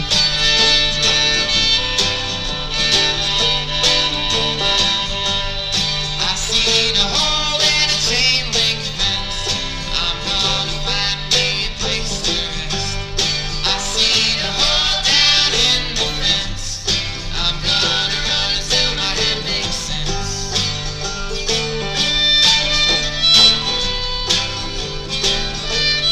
Again, Pigeon Pit playing tomorrow night, which for me is Thursday the 27th of February 2025 at Vera Project.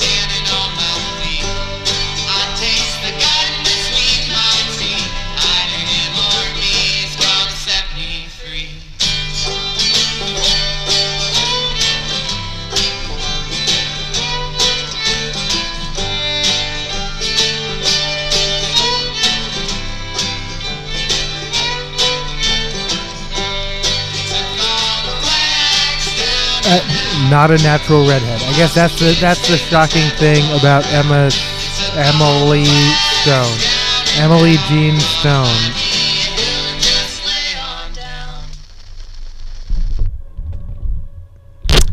This is Milk Crates by Pigeon Pit.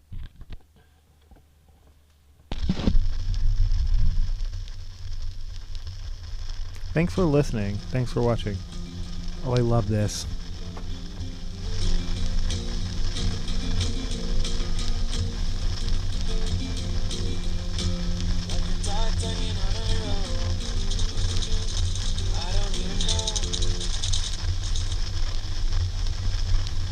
Is that a train?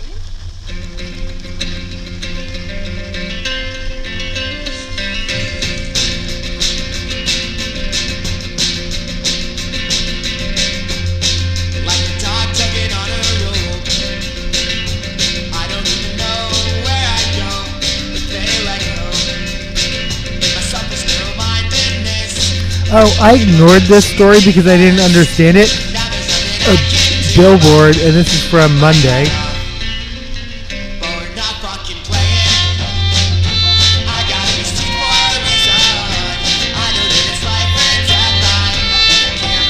And that reason is to smile. Denise!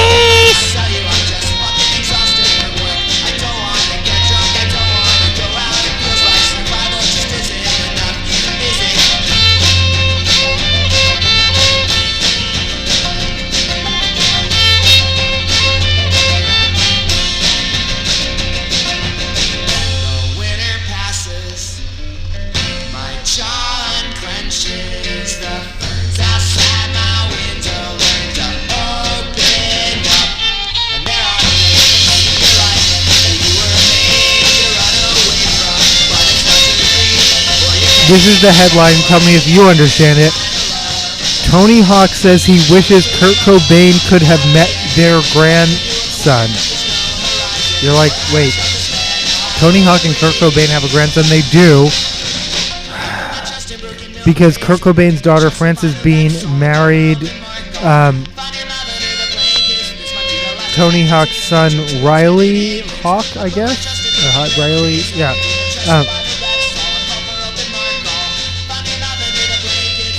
And in September of 2024, gave birth to Ronan Walker Cobain Bean. Ronan Walker Cobain Hawk.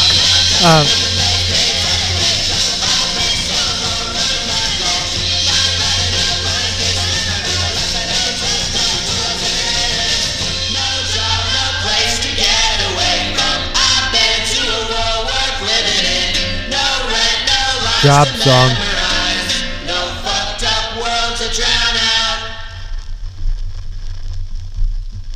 That was Milk Crates by Pigeon Pit playing tomorrow at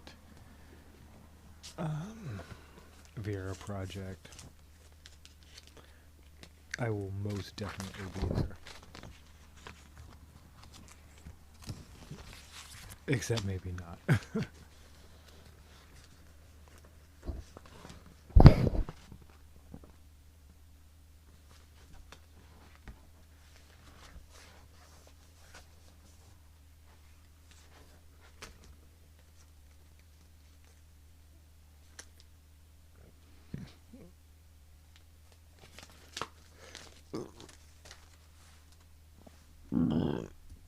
Excuse me.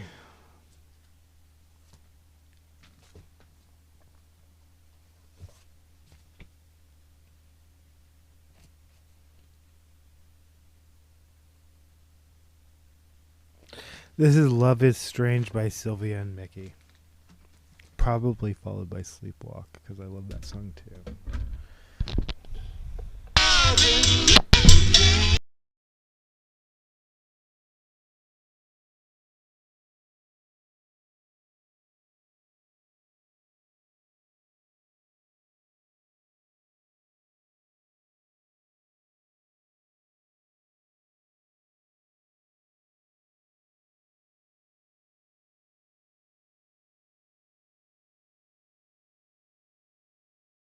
And Winona Ryder.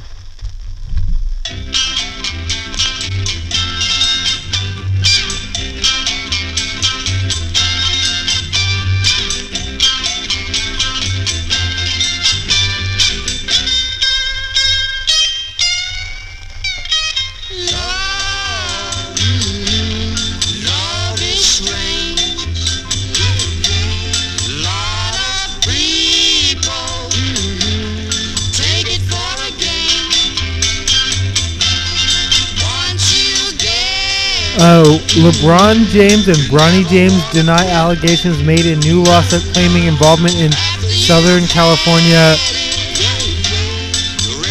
car crash. I know nothing about that. All I know is posting Bronny James. I said this in the comments. Posting Bronny James stats alongside his dad's is like mean. That's just straight mean. That's just like.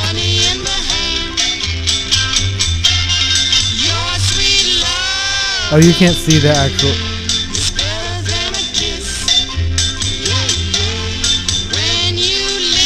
At what point? Oh, wow.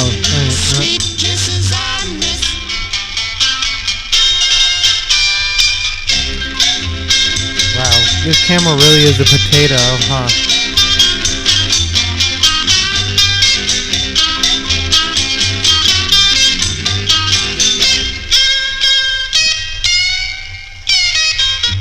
The real reason Lakers star Luka Doncic did pregame push-ups in front of the Dallas Mavericks. Whatever. I can't.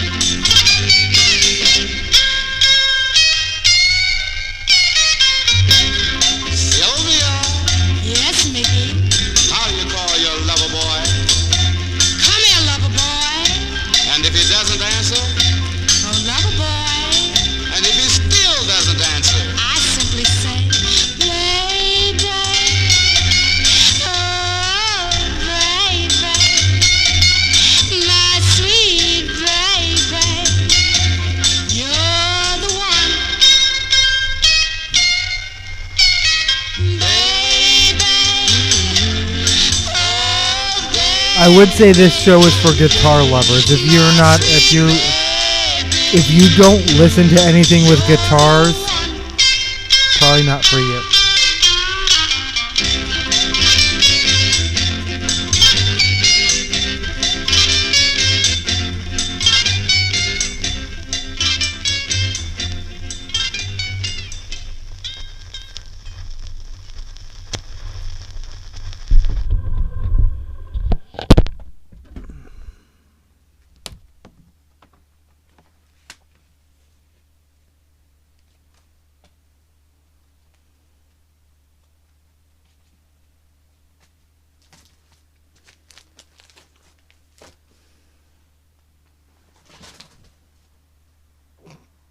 Okay, that turn of events was slightly unanticipated.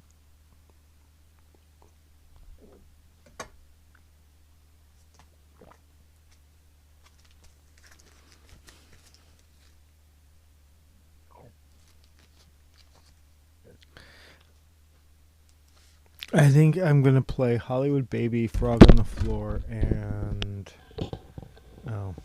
hey, wait, or am I gonna play the whole A side? What am I doing? Okay, first of all,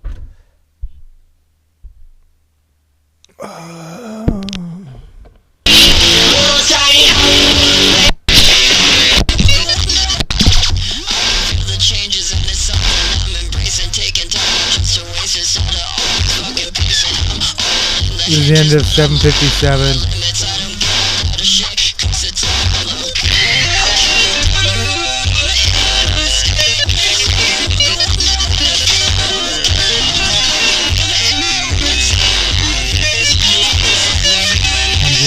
Jack.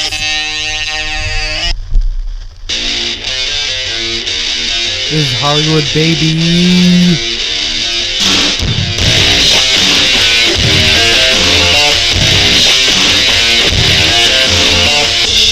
Are you getting lazy? Clear blue sky, but it rains all the late fees. Did you get the payment? We had an arrangement. We don't wanna watch the news, we just read some cat. Do you wanna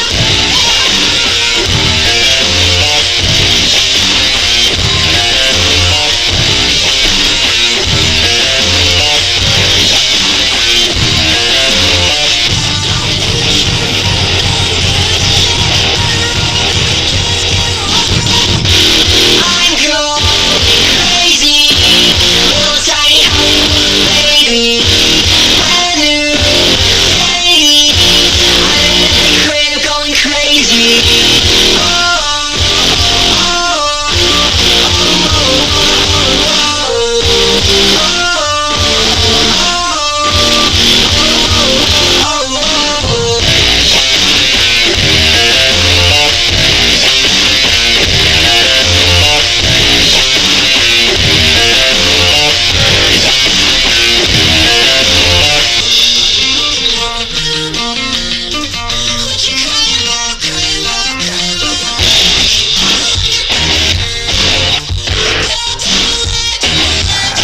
Will they or won't they? Will she or won't she?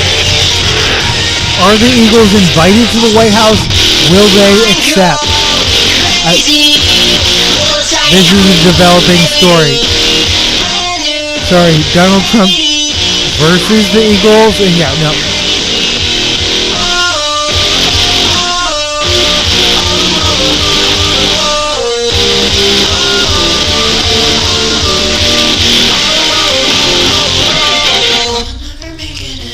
Sorry, I promise that is the last. I'm pretty sure there's the last Donald Trump story this episode. So. His influence, obviously, as the President of the United States of America, whether I chose that eventuality or not, pervades how I can report things.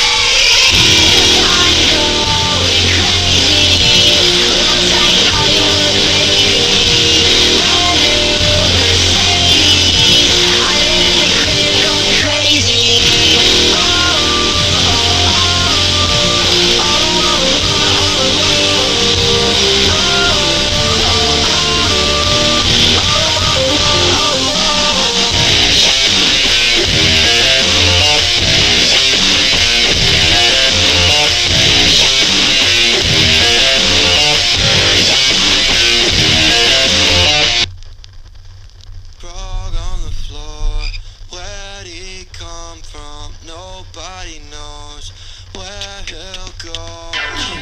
He's been chilling in the basement for a minute. I just think it's time he moves into the kitchen. Pick it up, pick it up. Space and let him do his thing. Make him feel safe and listen to him sing. Frog on the floor, where'd he come from? Nobody knows where he'll go. Frog on the floor, where'd he come from? Nobody knows where he'll go.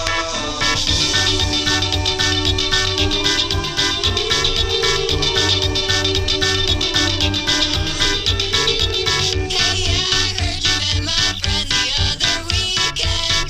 I heard that he was telling crows at the party, and then he got on his front legs and did a handstand. Wow, that's so cool. I wish I was there so I could see it. And then the party got real still, and nobody made a sound, 'cause he was chasing flies around, and he was stuffing them in his mouth. Give him some space, he's still working it out. Give him some space, he doesn't know what people think about. Frog on the floor, where'd he come from? Nobody knows where he'll go. Frog on the floor, where'd he come from? Nobody knows where he'll go.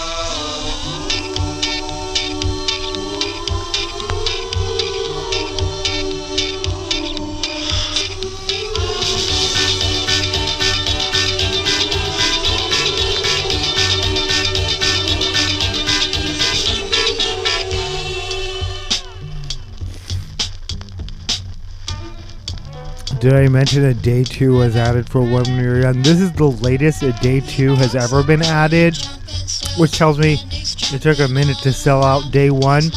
That Panic at the Disco as a headliner. I won't be there. This is, yeah. I did the first 3, and I'm good for right now, but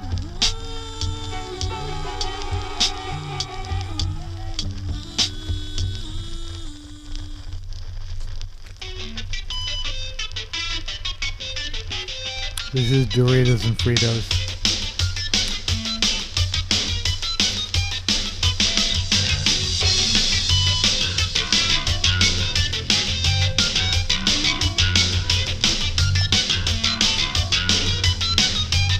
I said, give me all those fucking Doritos and Fritos.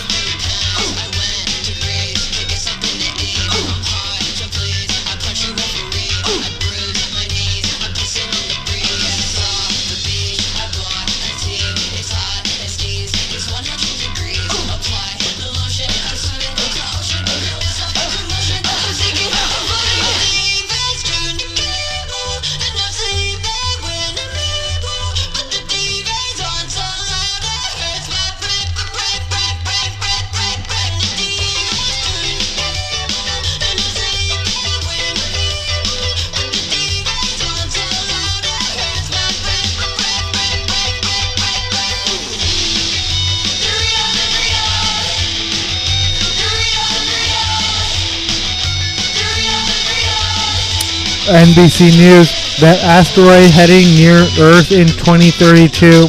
The impact probability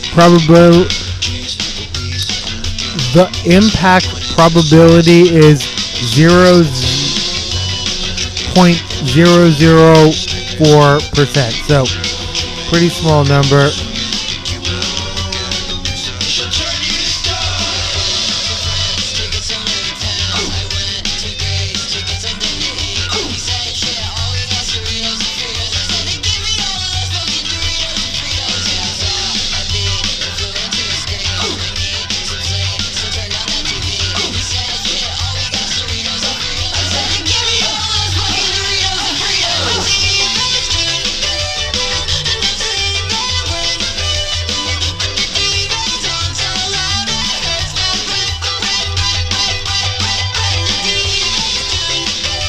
Shark steals camera, capturing amazing footage from inside its mighty jaws, but then also must have...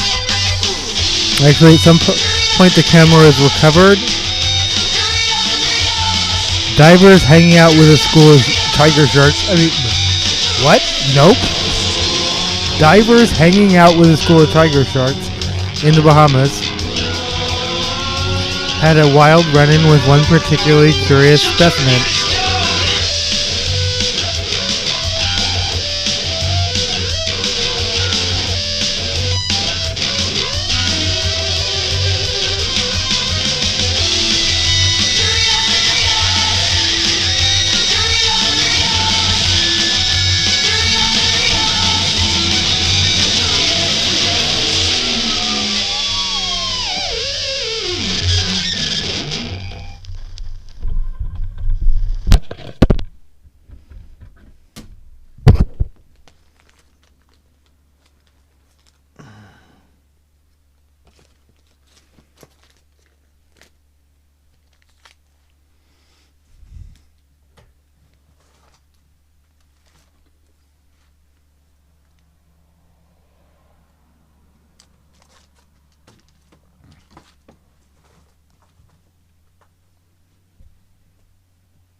I'm sorry. I got lost in my own head again. People were talking about the whale that swallowed a guy. They went on a whole big tangent about Jonah and the Bible and one. I didn't have this conversation in real life, but I'll have it now. He wasn't swallowed. He was ingested, but he was spat out because while a humpback whale's mouth is up to 10 feet wide, their throat is the size of a human fist. So there's not actually a physical way for a human to be ingested. But even if, I mean, my throat is really tiny, but sometimes things work their way down. Even if some, and obviously because we all have bodies, including humpback whales, things are flexible. So somehow a human actually got swallowed by a whale. No, but that wasn't the thing that happened. I'm sorry. Even if that did, that isn't, they would be regurgitated because it wouldn't be, well, maybe. I don't know what happens if you actually end up in the belly of a whale. But their mouth is open for looking for krill.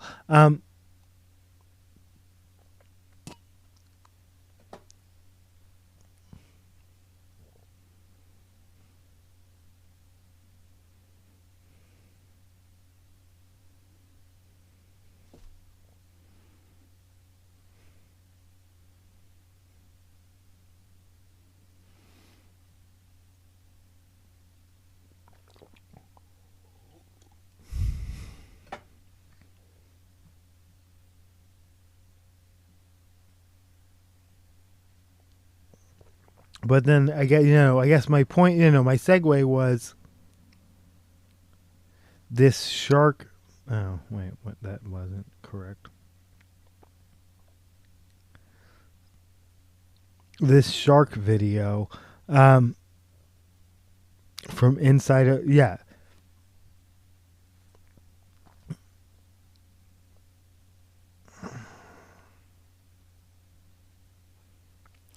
No, I think I reported on this, but let's just close this out. We're doing science news, and while we're doing it, let's just do. Oh no, I'm sorry. I was gonna do. Mama, there's a spider in my bed, but while I am still on celebrating Black History Month, if you haven't thought about it at all, if that wasn't on your mind, that's on you. That's you. That's fine. But that's been where I am.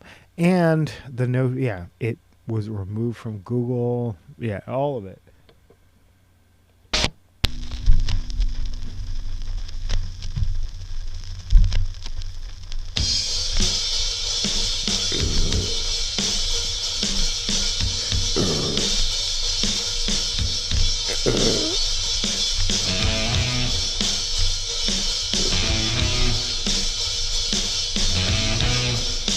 I think I previously I can still say words, though we are reaching the end of this episode for sure. NASA supercomputer reveals strange spiral structure at the end of our solar system. Some have called it a wall. Yeah, they're building that wall. I don't know. Los Angeles Times, killing 166 million birds hasn't stopped helping poultry farmers. It hasn't helped poultry farmers stop H5N1, aka bird flu.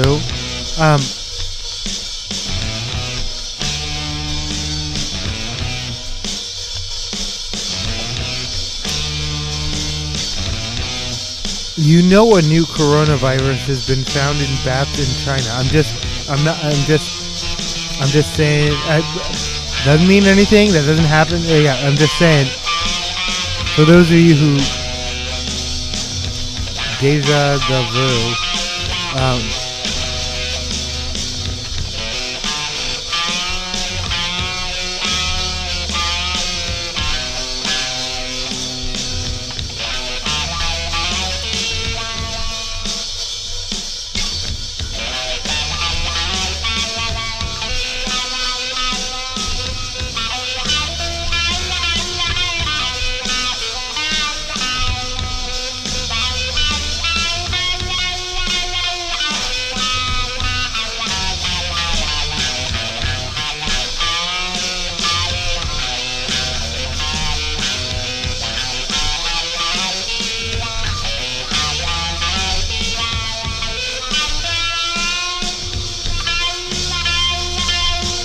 bucking trend, McDonald's vows no egg surcharges as it preps Egg McMuffin Day, which is... Oh, this is an ad. This is straight up an ad. This is NBC News, but this... And Rob Wiley, or Weil...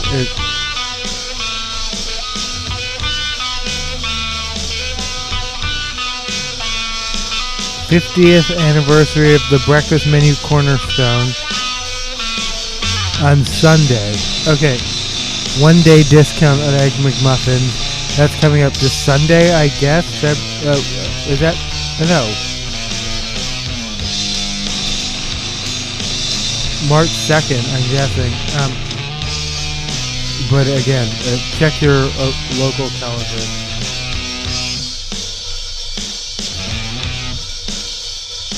Oh, huh. Well, no, not huh. Like, huh. This is news to me. What are the healthiest canned foods, from sardines to beans? These shelf-stable staples pack a surprising nutritional punch.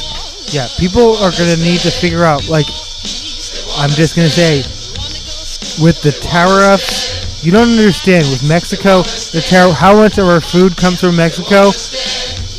Our fresh food, our fresh produce. Get used to using get used to bare and missing like sections of the grocery store. Get used to little cute signs that say coming back soon, or they'll just remove it. I don't know.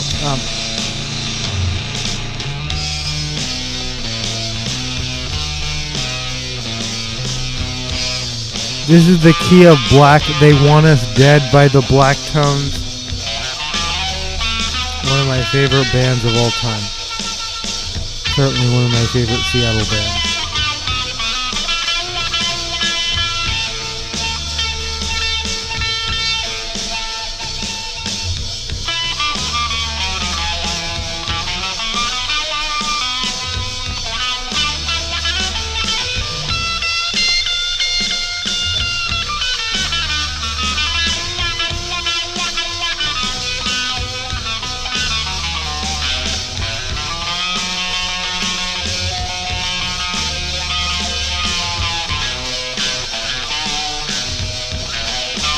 Canned beans, the OG powerhouses. Black beans, kidney beans, canned beans, and chickpeas are loaded with... Yeah, no, okay, that's what I got in my canned tomatoes, for sure.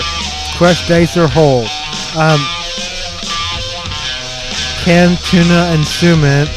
Canned tuna and salmon. I don't... Oh, yeah, I guess canned salmon is a thing. I don't fuck with that, but sure.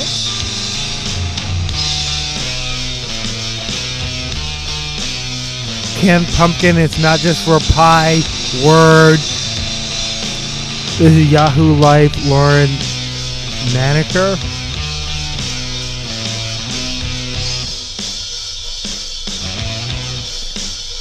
Canned tomatoes was listed as your pantry's MVP. That's kind of true. Canned coconut milk, a creamy concoction. Sure.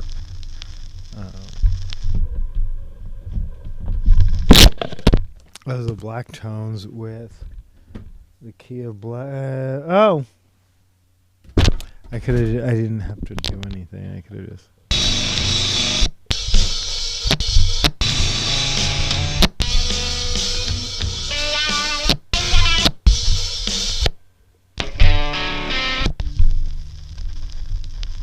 This is Mama, There's a Spider in My Bed, which is what I was originally going to play, and I'm going to play it.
Why? Canned sardines, small fish, big benefit. Sure. Canned soup with a healthy twist. Wait. Not all canned soups are created equal. Because a lot of them I'm like, wait, this is like 90% water and onions.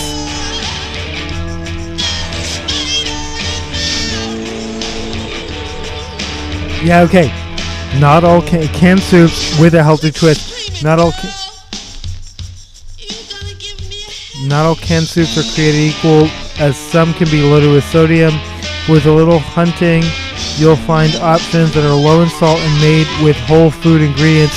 Look for veggie healthy options or broths rich in beans, lentils, or lean chicken. Well, broth doesn't have any... Well, wait, bean broth? Is bean broth a thing? Oh, is bean broth a thing?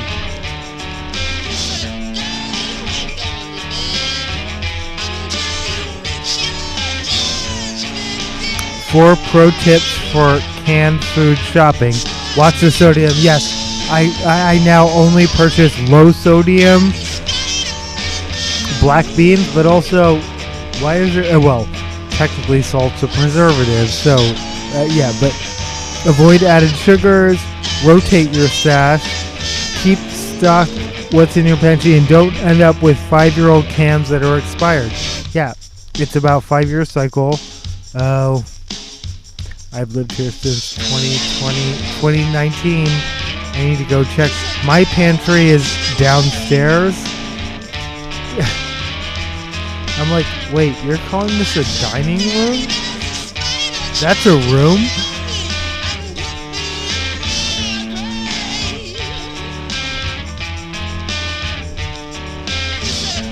Avoid dented cans. That's always been true and continues to be true. Okay, no, that was a good article. I enjoyed it.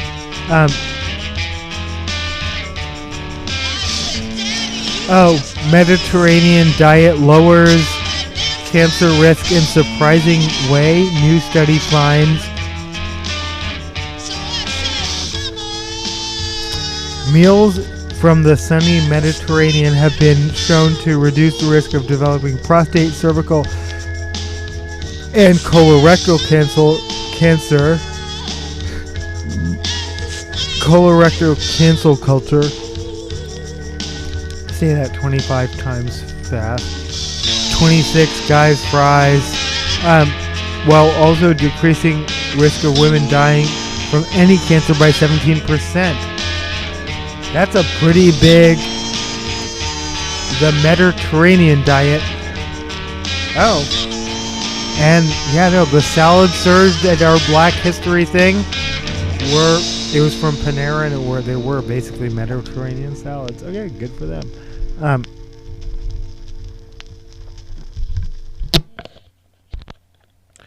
The Mediterranean diet also wins gold medals for healthy weight loss and obesity. I don't know why gold medals is okay. Oh, best diet. I don't know. That's not a gold medal. That's just you linked to an article from. I was like, a gold medal? Yeah, no, okay. Anyway,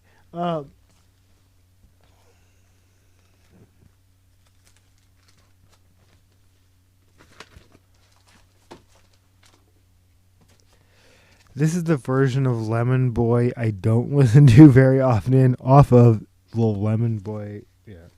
I'm always like, oh, this feels so wrong. I don't know why. Yeah, okay.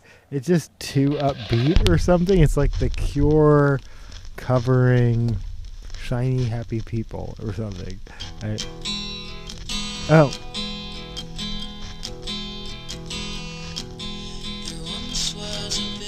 You're like, this is not upbeat at all. No, okay, I lied.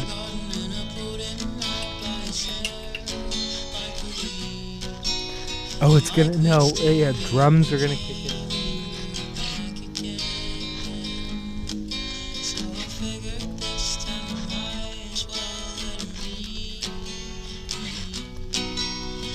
Lemon Boy and me started to get along together. I helped him plant his seeds and we'd mow the lawn in bad weather. It's actually pretty easy being When you produce the whole big mix and then it's like, oh, that wasn't necessary, just strip it down to the acoustic elements. Oh, what? Yeah. That was from.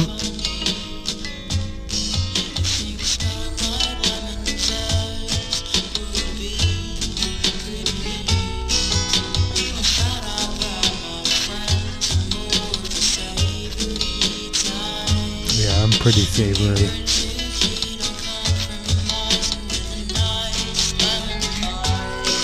So Lemon Boy and me, we just gotta get along. Seriously, what interest? I can like picture it. Like, I've been in a guitar center where I just like played with every percussive instrument they had available because I was waiting for my kid. I was like, oh, these are the chimes.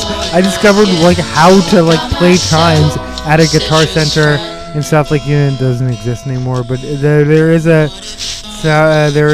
guitar center in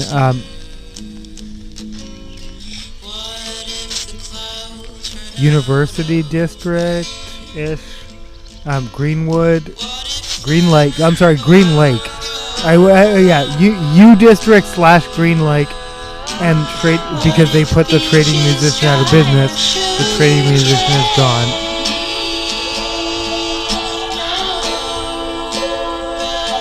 I will never get. They will never get to. Oh, actually, I should Google Maps that shit. What? Who? Someone's gonna move into trading musician. What kind of business? And it should be exactly the same business. I wish another employee.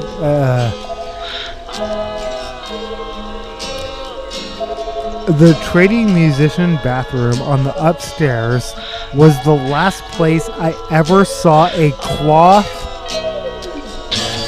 Do you know what I'm talking about? Like recurring. And it was a whole. It was like it's modern. It is UV and sanitized. But I'm still like, wow, y'all still using a recurring towel in 2020?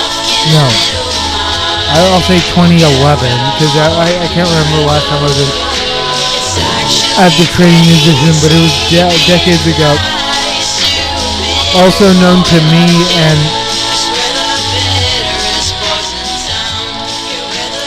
I will say just one other person, at least one other person in the world, the Flying V store, but it's not there anymore.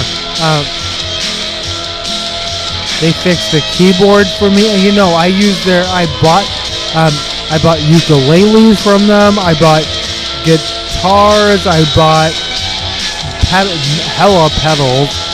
I sold shit to them.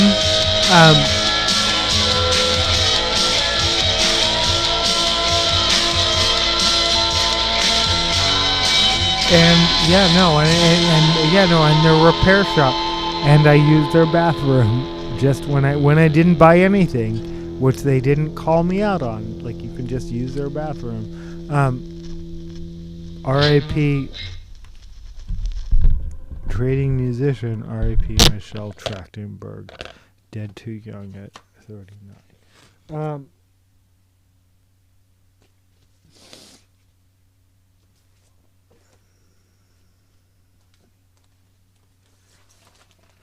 Huh.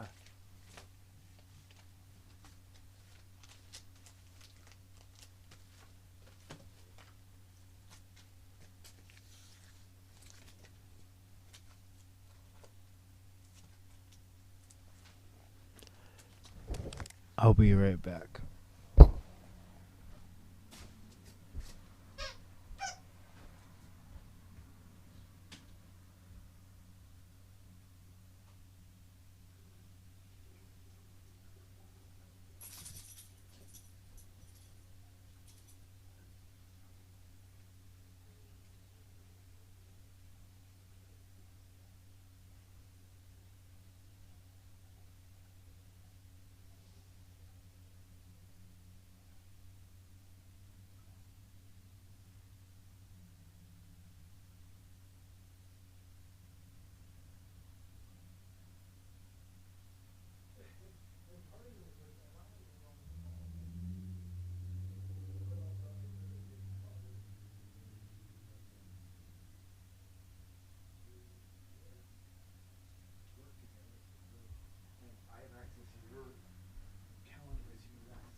Okay. I was gonna play one more. This is called Pigeon, and I guess I will play Soup for My Family at some point. But this is Pigeon by I almost said by Lemon Boy, by Cape Town.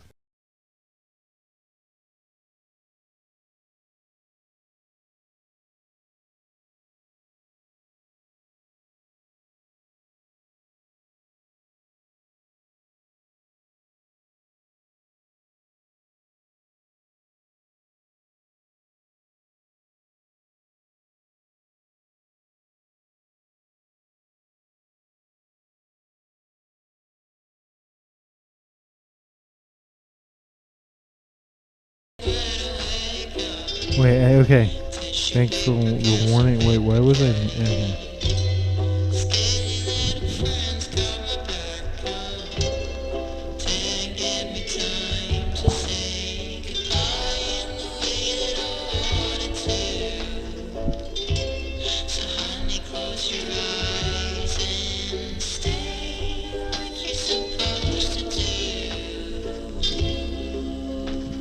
This Pigeon by again. I almost said Lemon Boy, Cape Town.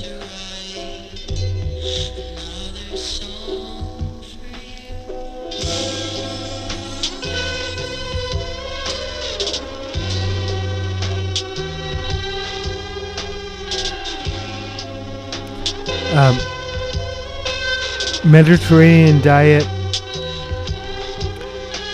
lowering obesity, leading risk factor for cancer and many chronic diseases such as type 2 diabetes, heart disease, and kidney disease, stroke, and more.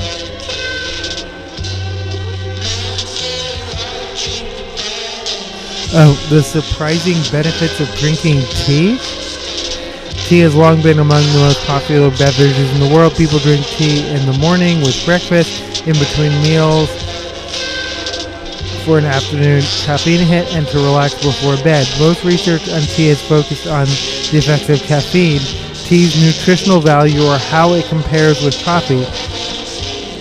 But now scientists say that the stimulating beverage may provide a surprising health benefit. Your morning cup of tea could be removing dangerous contaminants from your water. Oh, a new study published by ACS Food Science and Technology. This is amazing. Found that tea leaves naturally absorb heavy metals, filtering out harmful water contaminants like lead, cadmium, and arsenic. Again, these are why do we drink tea? We don't drink tea because it tastes good. It is a health benefit. Why do we use sugar? We were just talking in the last story, we were talking about too much salt. Salt is a preservative. That's why we use salt. Sugar is a preservative. That's why we use sugar. Do they make food taste good? Sugar and salt? Yes. Do fats act as a preservative? Yes, they do. Frying shit. Okay.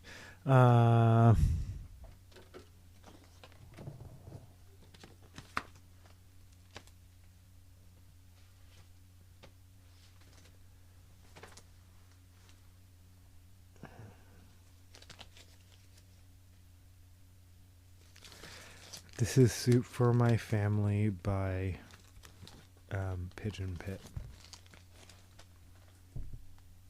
Normally the theme to my cooking show. Please check out my cooking show. I put a lot of effort in. I put a lot more effort into that than I put into this show. At least more recent episodes, though.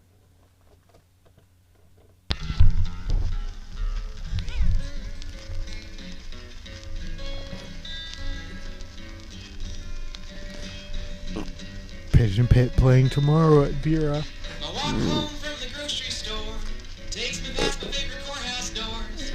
There's crowds of hungry people everywhere, but that's alright, brought enough to share. Oh, please officer, you gotta believe me, it's soup for my family. No, I ain't no crook, I ain't no vandal, just pour one out from a can of Campbell's.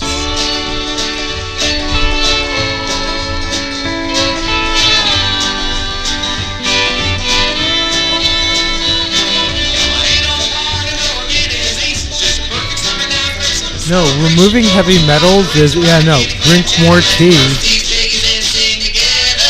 Roast these piggies and sing together.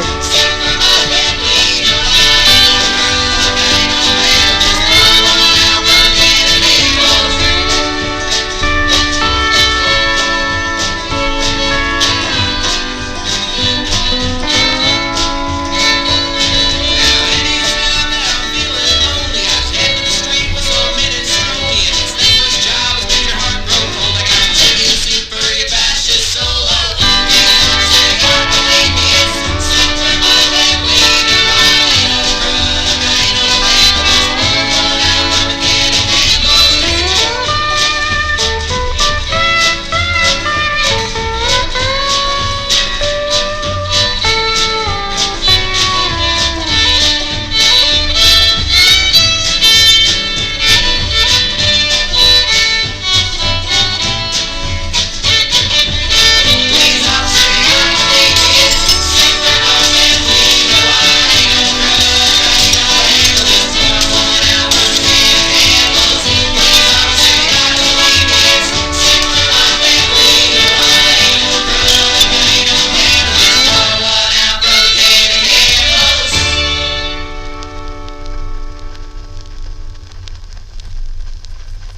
That was Soup for My Family by. And that was the beginning of Tether, which we've previously played.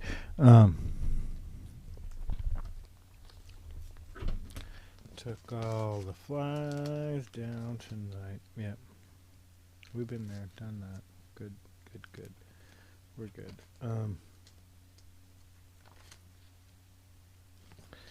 Soup for My Family. Unfortunately, that song is a Donald Trump reference, which I didn't even catch.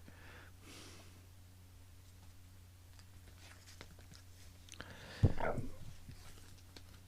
that's the world we live in. This is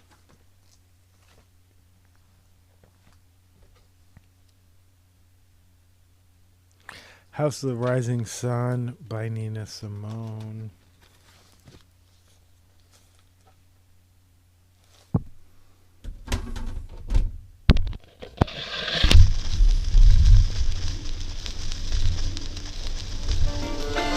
Live.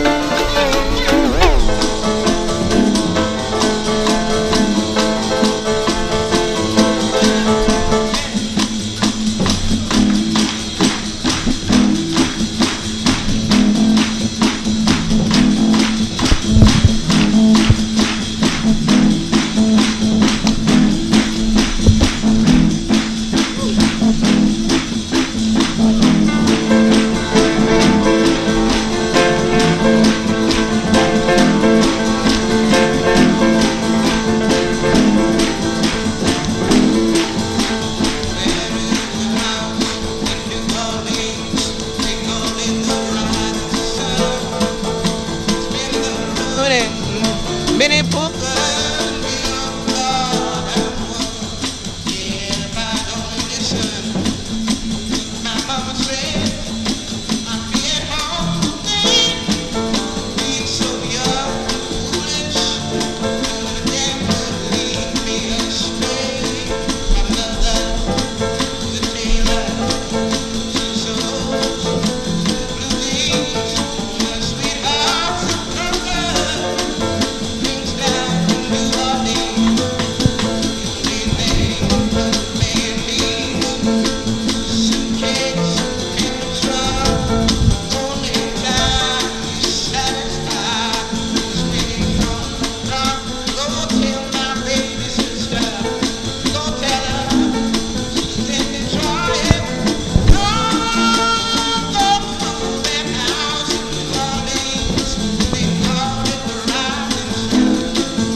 Thanks for listening. Thanks for watching.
Is your partner stream cheating? This is Yahoo Entertainment. They may be guilty of this modern relationship crime.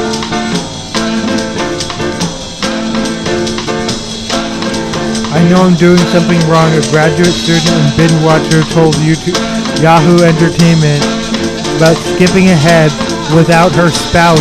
Okay, no, okay, I knew that's what. Okay, there are two things here. One, when a previously agreed on thing that you would watch together, they're like, oh, I watched it without you, and you're like, are you kidding? Like, wait, what? But we talked about this. And sometimes you didn't talk about this. These are all the nuances of stream cheating.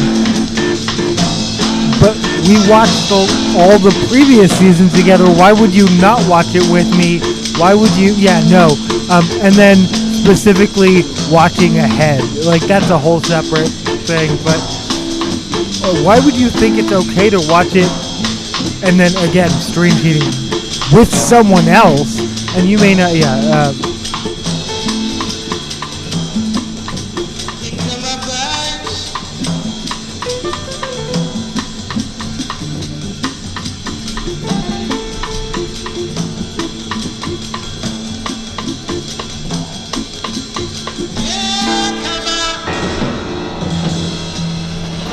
But especially, why would you?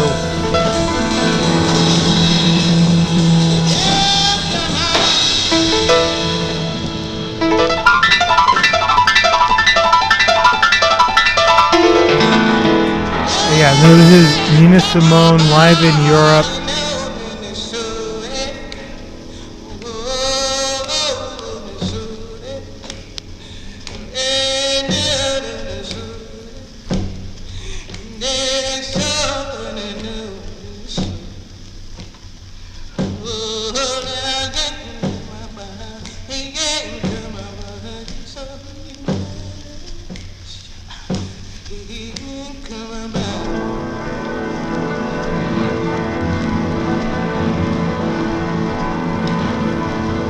Great Pretender, Unchained Melody. I am going to play one more Sam Cooke song.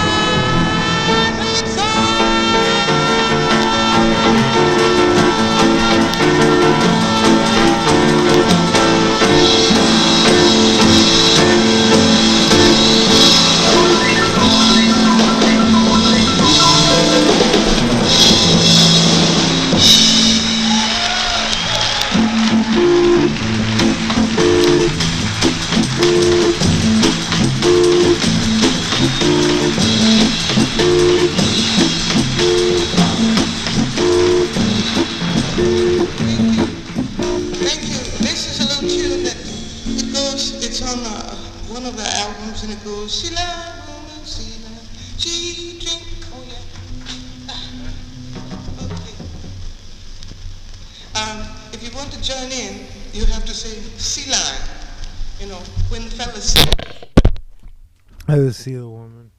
That was I'm sorry. That was the intro to Seal a Woman. This is Nina Simone. That was a very dynamic cover of House of the Rising Sun. This is Telephone featuring.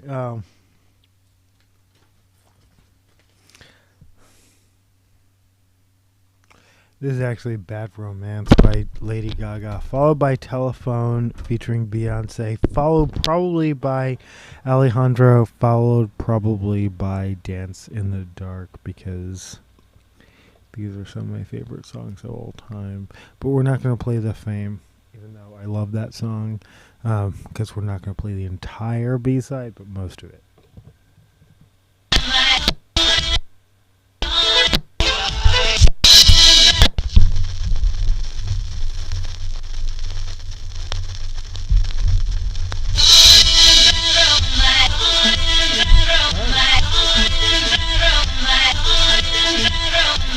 That's interesting.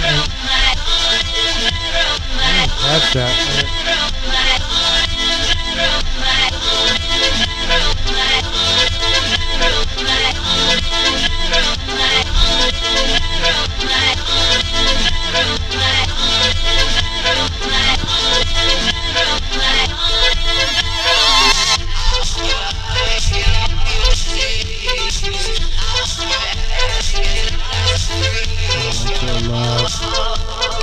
Love, love, love, I want your love. Good night.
My USB is being dumb.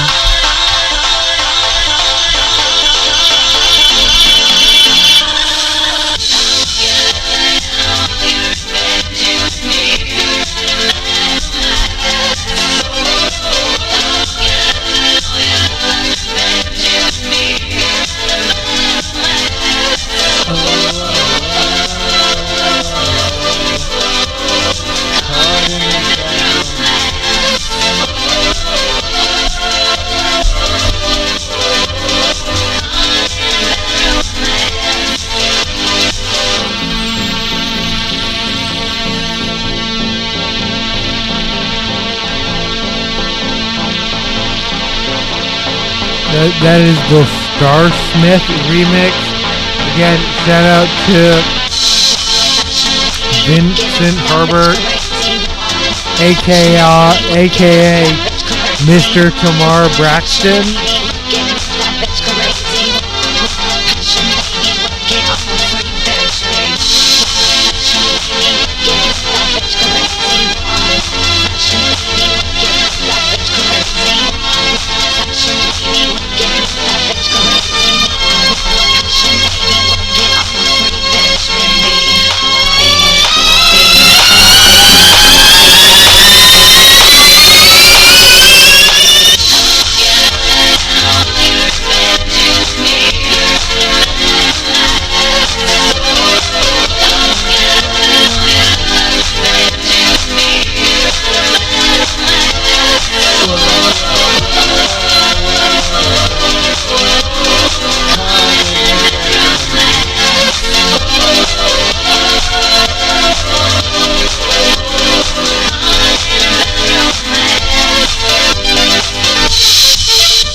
This is according to Good Housekeeping.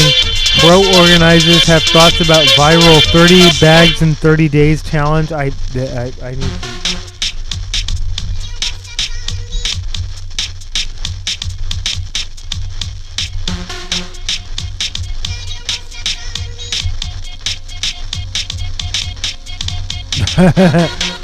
From sharing a bedroom growing up to renting a one-bedroom apartment in New York City. Okay, no, wait.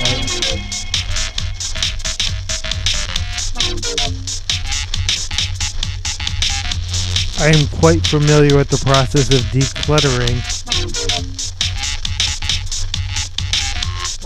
What is the 30 bags in 30 days challenge? In order to complete 30 bags in 30 days challenge, you must fill out 1 bag's worth of stuff you don't need every day for 30 days. You can donate, throw away, or recycle the clutter afterwards. Sounds...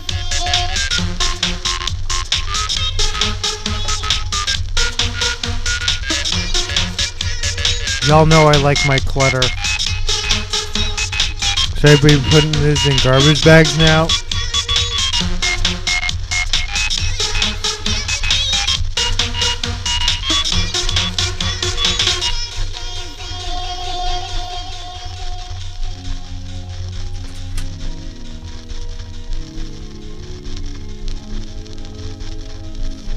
Thanks for listening. Thanks for watching.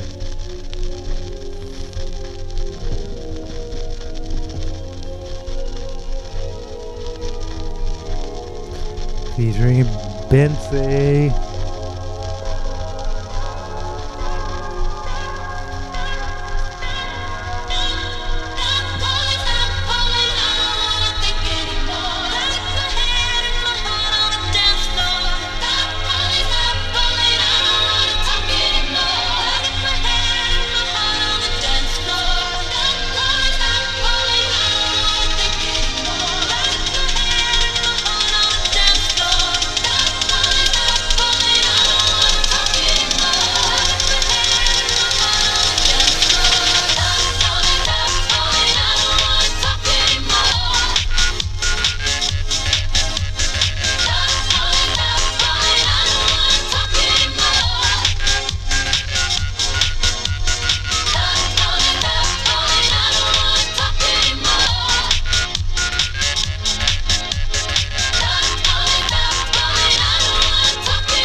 Teenage boys are being sextorted online. This is a real thing. So, yeah, they get liked or commented by someone. They form a quote-unquote... well, speaking of ghosting, I had my own experience with this where I sent an explicit picture to someone. I can say this was, I can date it. I'm going to say summer of 2023 while I was in New York. Empire State Building in the background. I was pretty proud of that. From a hotel room. The pod. Yeah, no. In Times Square. Hell's Kitchen. Boop, boop. And then they go. Well, no, they had sent me an explicit picture, but again, in retrospect, I'm like, was that even them? I don't even know. I think I was sexually exploited, but they didn't bother. I wasn't a target. I don't know. I don't know what happened, but I was like, oh, after they got an explicit picture of me, they ghosted, and I was like, oh. But I think that was actually a real thing. This is a guy on Long Island, and you were going to come into the city, and I think we were talking about stuff to go to a show, but I had a separate show I was going to go to, and then now I want to play water parks.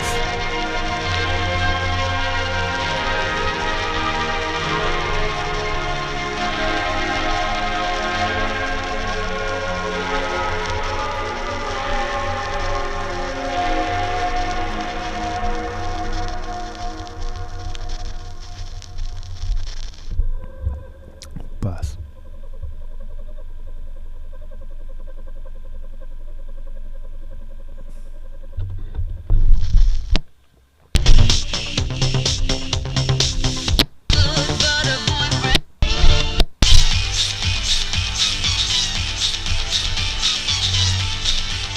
Linda Alejandra, and I'm gonna play Dance in the Dark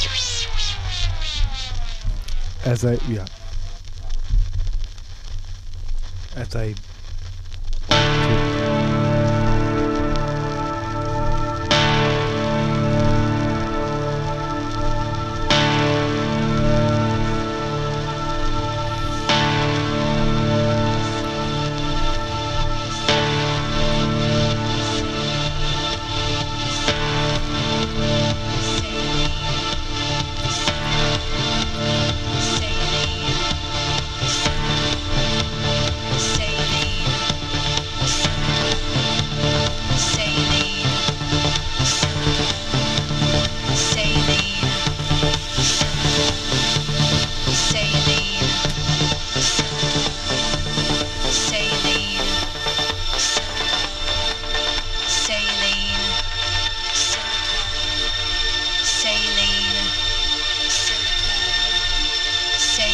But yes, males 13 to 17 are being commonly sexploited.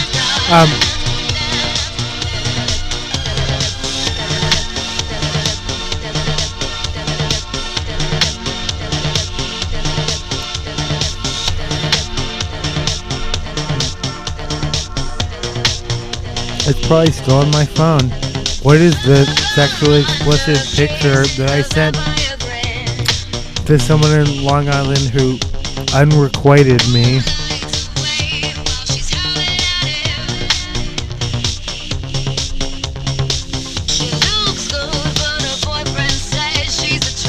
But no, this is a real problem. It affects primarily males aged 13 to 17. And yeah, no, we're talking about people, outside actors, who will reach out, pretend to be a girl or pretend to be, and then send a sexually explicit photo of someone, and then encourage them to send a photo back, and then blackmail them. And then, even more wildly, and this is dark, but continue to harass the families years later, and that's, I'm like, is there even an economic incentive for that, or are you just that much fucking assholes? Like, because it seems like just that much fucking assholes.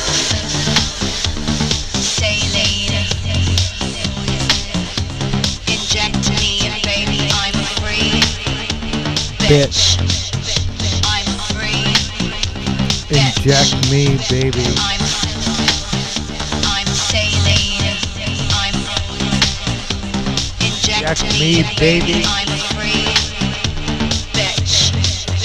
I'm free. Bitch.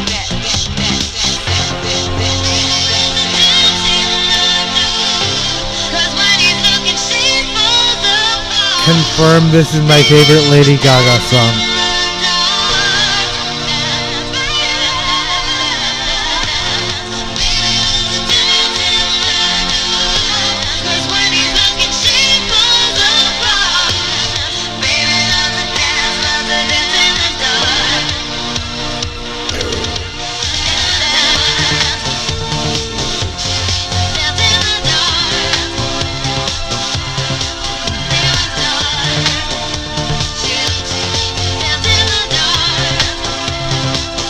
Oh, and in case you're like, wait, are we worrying about boys now? Yes, but as we should. We should worry about all minors. We should always have, them on our radar unless, like, they're like, no, a minor, But again, making jokes about that is not actually solving problems about that, which is a real thing. The number of teens getting enough sleep, nutrition, food, and exercise is dropping. Girls are faring the worst. So, if you're, for a moment, I always talk about, like, the pendulum. Like, are we worrying about girls or are we worrying about boys? Or, like, we need to worry about all children, and their gender shouldn't matter at all ages, from early learning through K-12. But at various ages, boys and girls do better or worse, and it's worth discussing, and I think that is important to discuss. People who have been identified as boys and girls.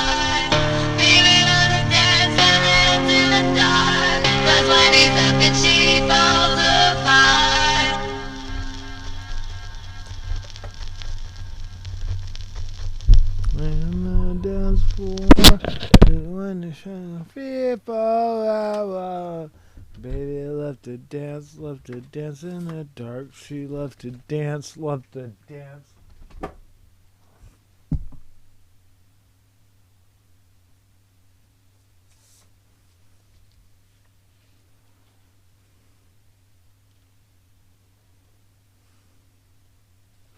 You know I'm going to play Real Super Dark, which I guess is that officially my favorite song on this record?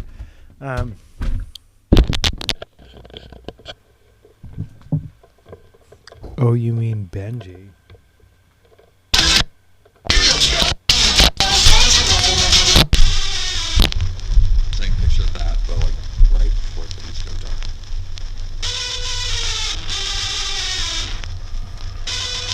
It also always makes me think of Silver Safari radio ads.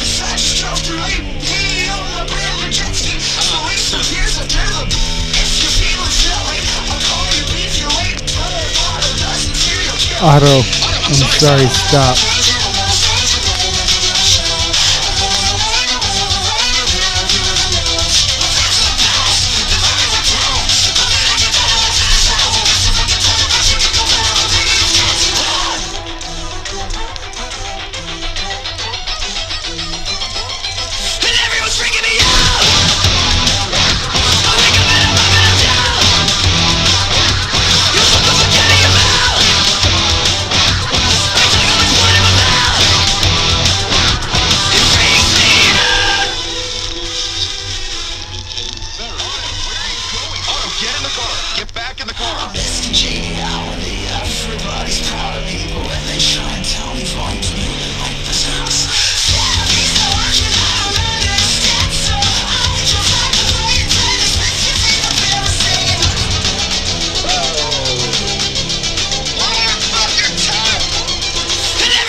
Otto, don't be mad at us.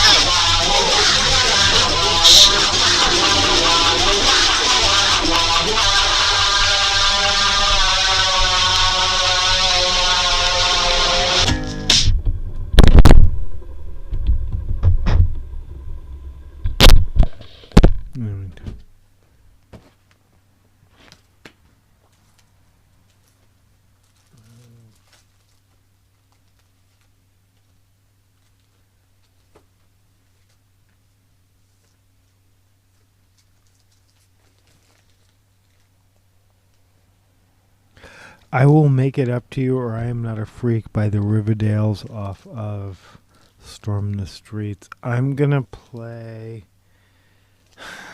I'm gonna play both. All right. Last track on both B-sides. Okay, let's fuck around and find out. Let's fuck around and find out.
This is I Will Make It Up to You by the Riverdales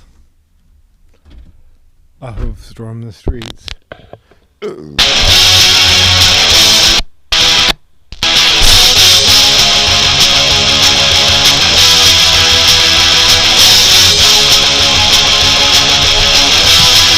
is the end of Dynamo, actually, but we'll get there.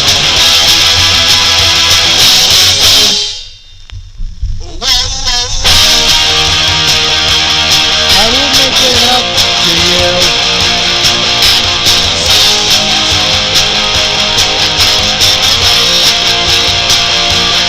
Whoa, alright. I will make it up to you. I'll stay away from all your friends. I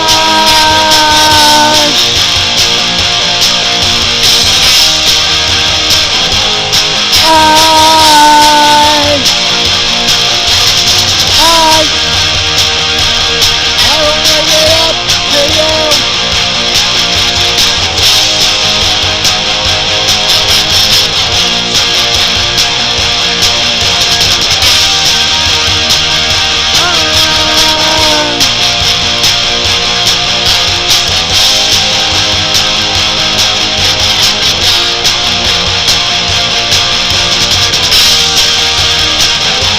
I will make it up to you. I will make it up to you.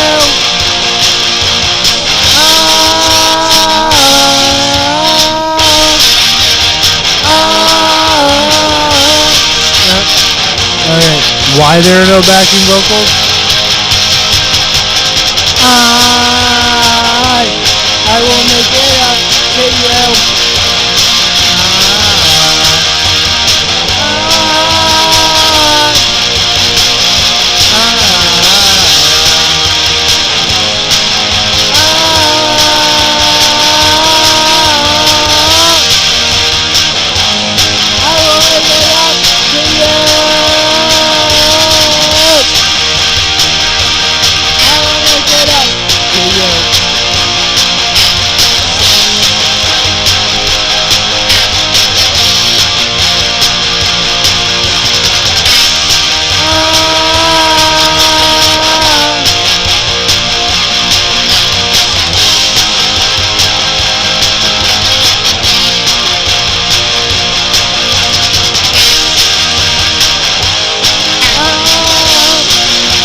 I think there are backing vocals, but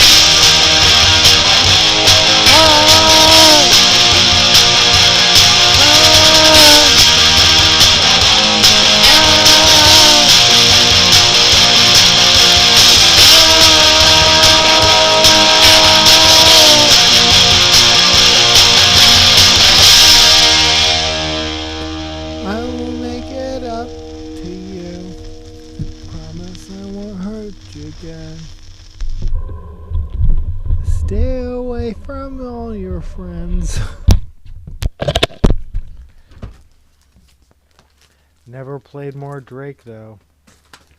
Dun dun dun dun. They not like us. Okay. Alright. Wait.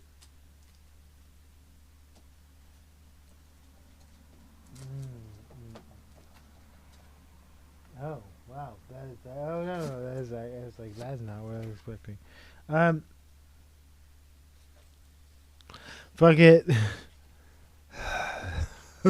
Weak sauce. Drake's response. This is The Heart Part 6. I can fight with a woman beater and feature nature. If you for your life, hey, hey, hey, hey, run for your life. Let me hear you say OV ho. Say OV ho. Then stab this way, stab that way, then stab this way, stab that way. Are you my friend? Are we locked in? Then stab this way, stab that way, then stab this way, stab that way.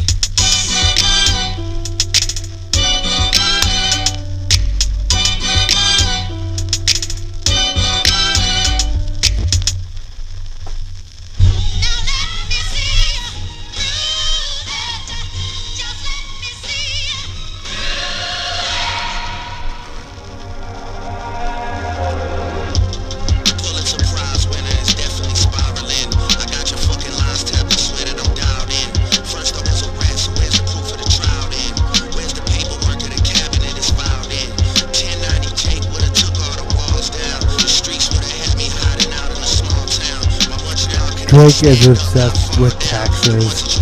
Like, well, as a Canadian, Drake thinks a lot about American taxes. Just putting that out there.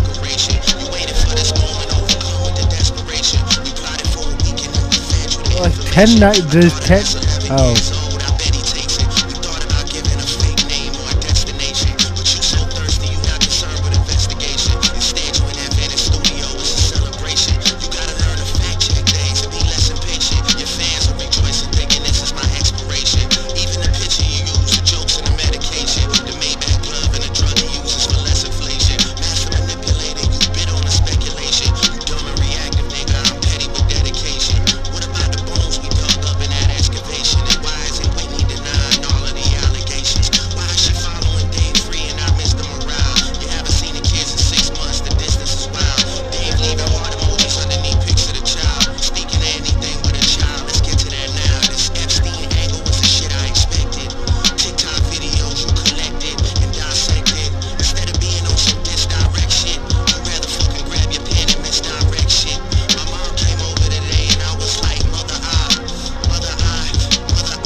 No Amazon, no fast food. The February 28th economic blackout explained. Yes, that shit made it to the front page of YouTube.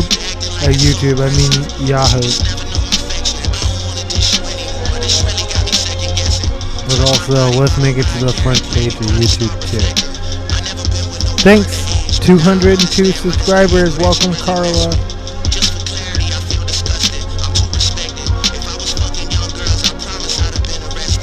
Stop. No.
Alright, taking a chance here for sure because I can't play Beyonce or the Beatles.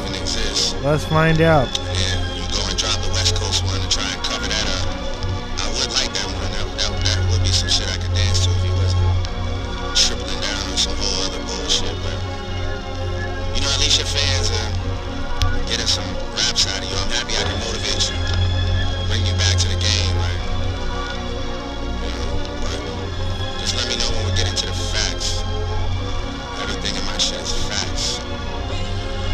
Waiting on you to return the favor.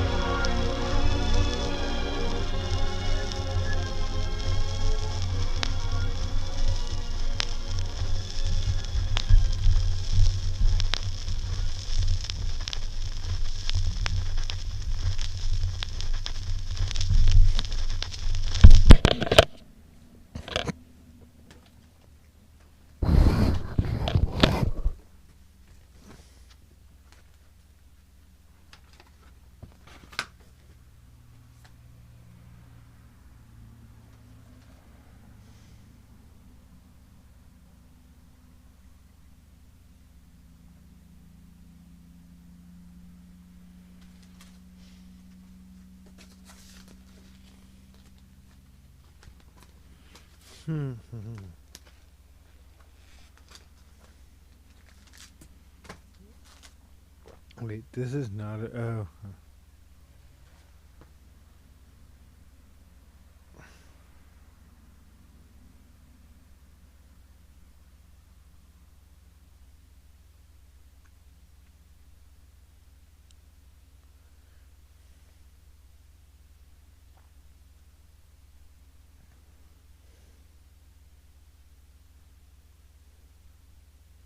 Alright, no, I think we're good. Okay. American Requiem followed. Okay. Oh, no. Oh. Wait.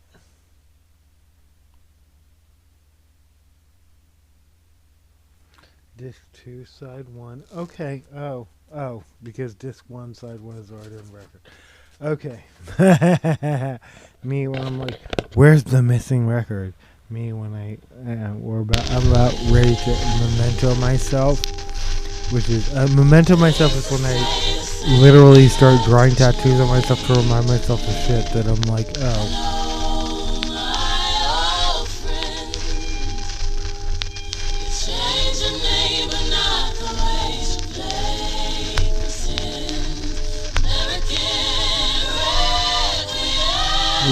American what? Oh.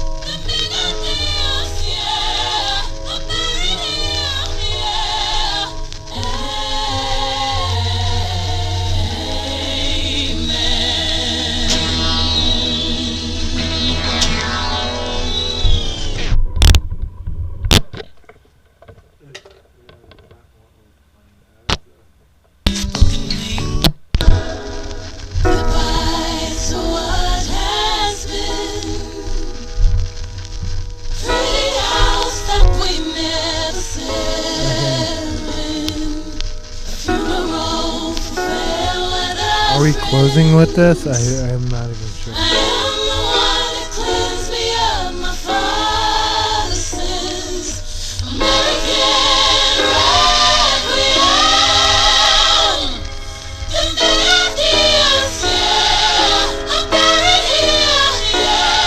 Rumi Carter has features on this record. Yeah, no,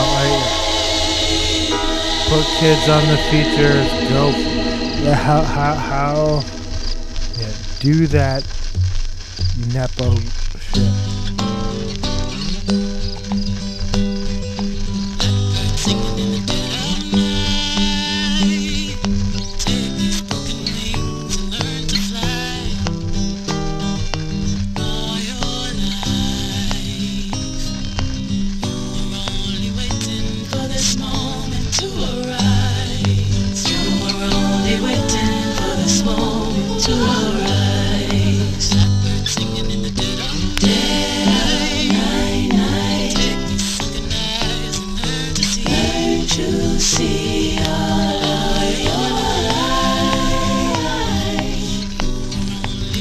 WASDOT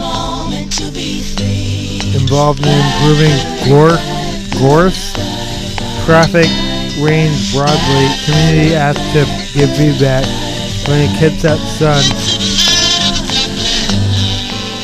A bridge from Navy Yard City to Port Orchard. Those are words to me that.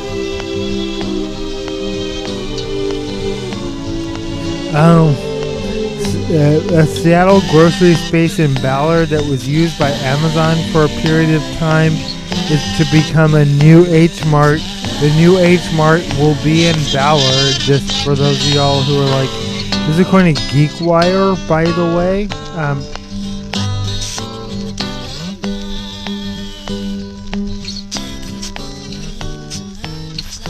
Gun safety, a variety of laws did not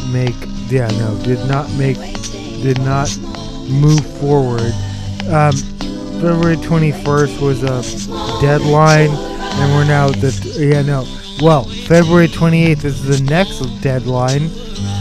As far as first of all, February 28th is an all-out blackout. Don't buy shit. show them what that looks like.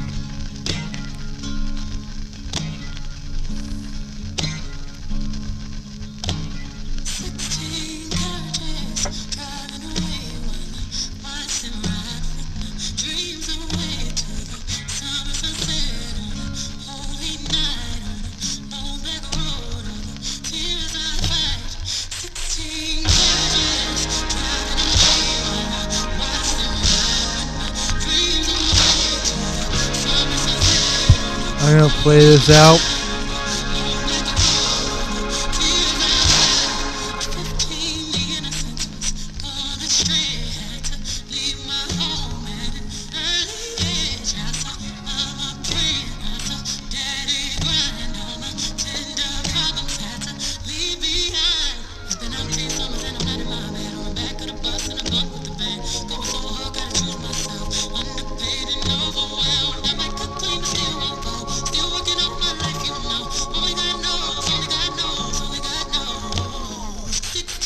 Oh, a bunch of assholes and idiots just racially profiling on Nextdoor. I see you.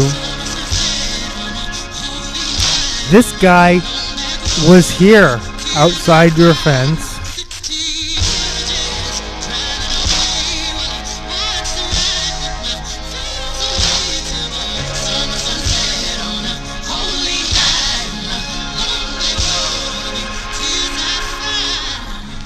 Oh, well.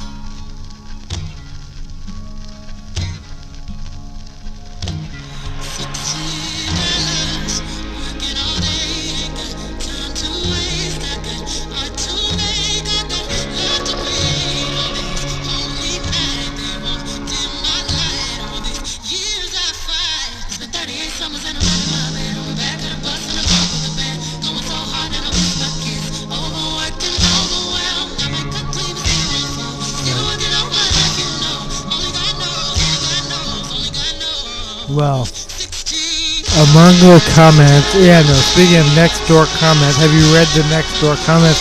Literally, animals, feral beasts live among us.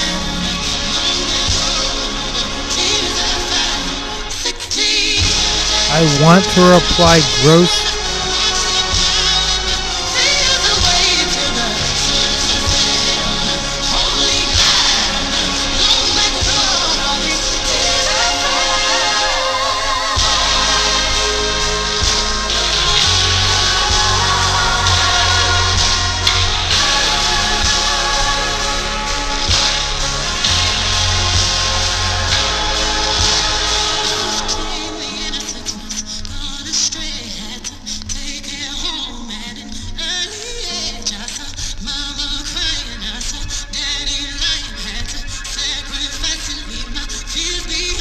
Okay, no, this is a...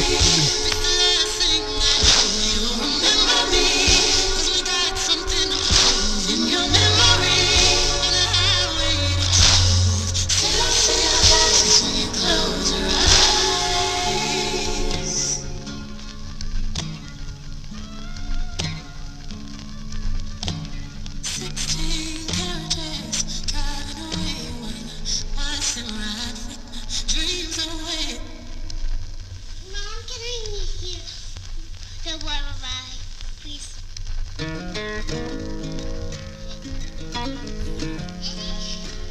Is that a train?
for listening. Thanks for watching.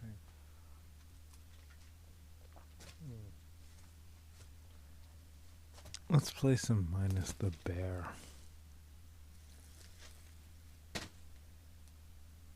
This is Dog Park. This goes out to the fact there's.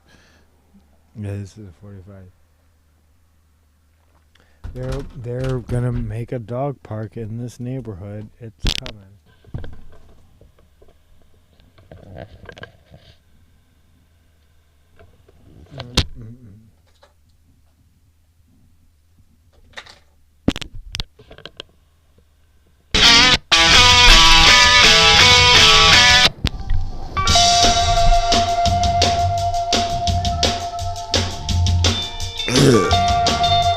Excuse me.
West Seattle Junction's hardware store is switching from True Value to an Ace. Ace is still a co-op. I didn't realize that. That's worth noting.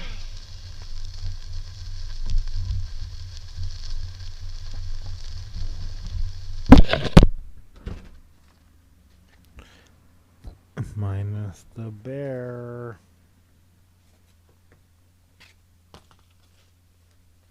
Seriously.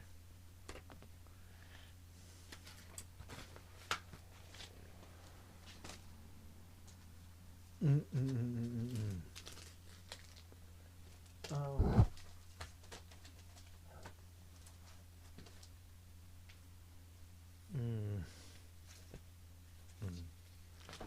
That goes there, that goes there. Okay.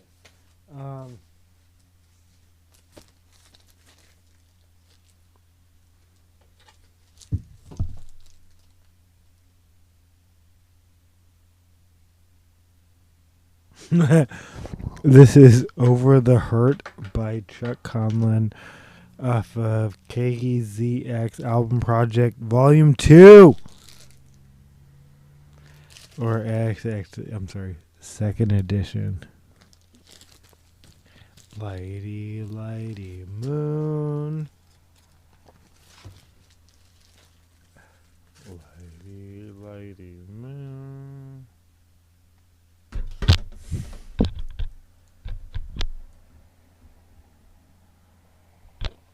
This is Over the Heart.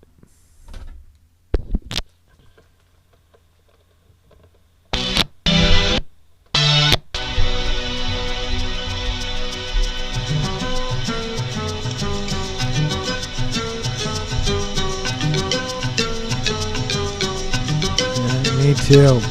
She had an undeniably low. She could deny the most talented hero. She liked to entertain men and elegant ball. Be a woman like her to break my heart.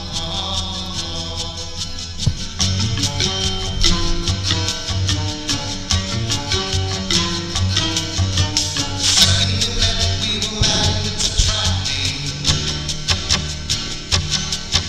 I swear even now she wasn't acting. I wouldn't believe that a love could hit me so strong. Couldn't believe that a man like me could be so wrong. Now I gotta go to her. I gotta lose it. According to Seattle Times, Seattle director of She Marches in Chinatown killed in car crash. A speeding driver crashed into Della 1053 and her family in Burien. 10 had recently participated in a New York screening of her first documentary.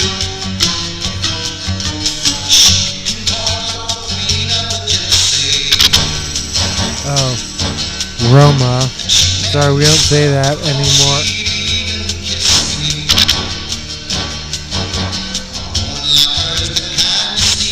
I was gonna say, but this record's from the 70s. Let's look at what actually.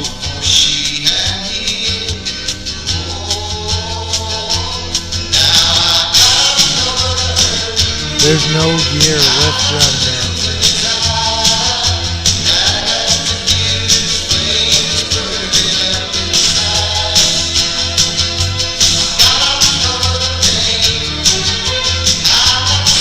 1986. Me when I'm like, but it's the 70s.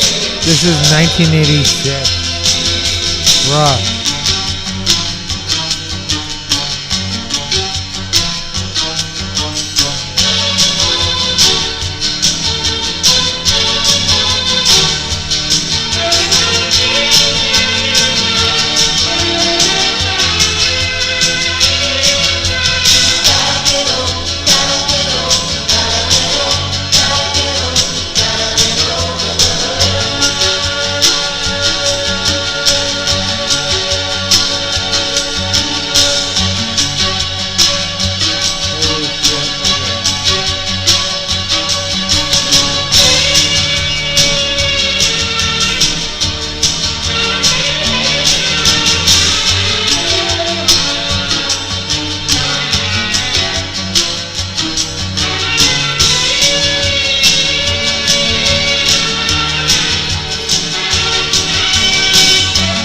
The talented musicians who have lived here since 1986 this time.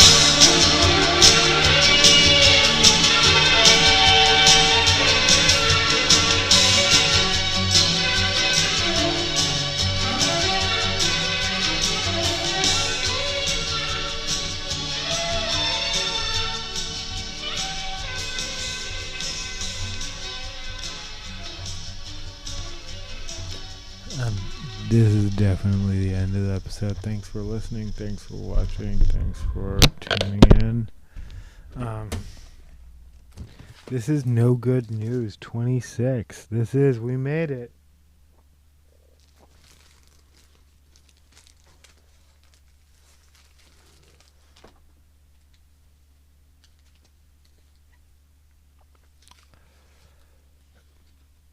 This is Other People's Lives.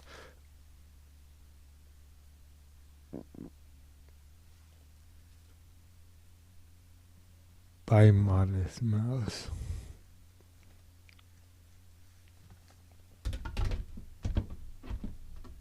Holy shit, no. Wait.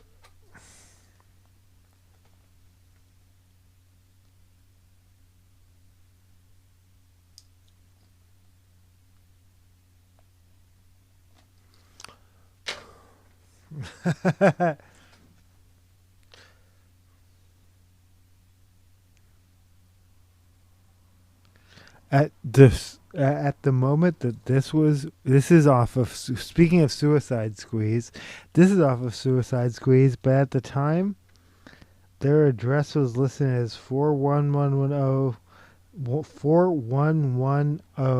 Southeast Hawthorne Boulevard, Portland, Oregon 97214. I remember this. No, I don't. I'm just making shit up. I do remember when Franz Ferdinand played at Jackpot Records in Portland. Someone recently mentioned it. Yeah, okay. Anyway.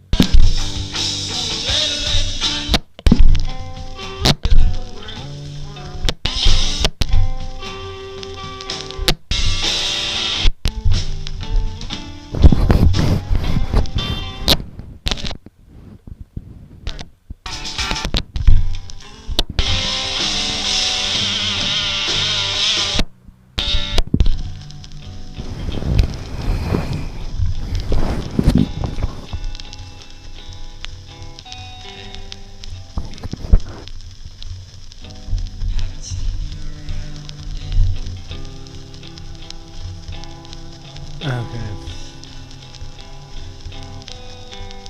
I think this is. Oh.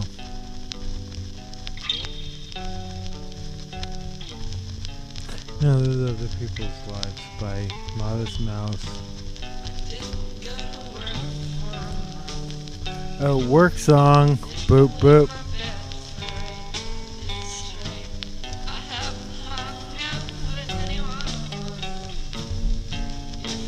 Me too. Especially if, you know.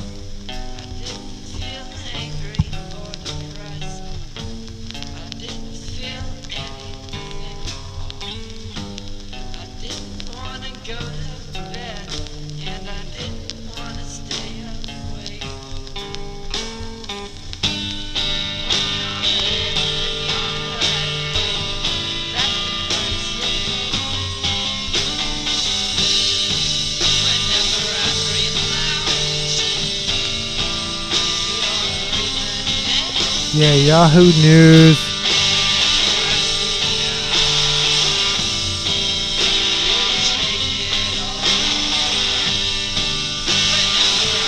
Yeah. John Swartz, founder of People's Union USA, is urging Americans to boycott all major retailers for 24 hours on Sunday. Yes, we've been talking about this. Black out. Black that shit out. Let them know. We have we can't do it all the time, but we know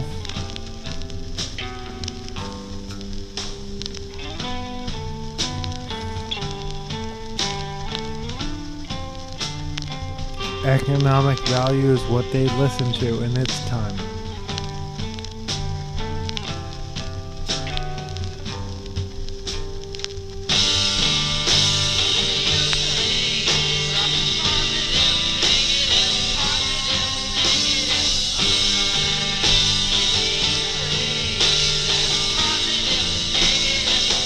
Am I even on the right side? Okay. This is whenever you breathe out, I breathe in positive, negative.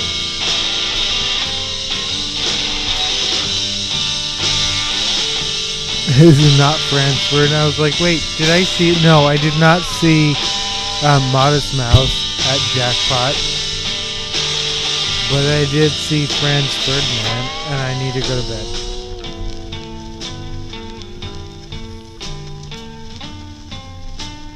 And thanks for watching, and thanks for listening, and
go to work for a month.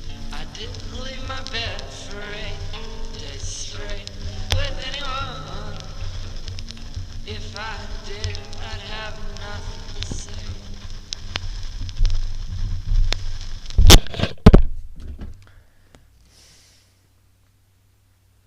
There was Modest Mouse with Whenever You Breathe In,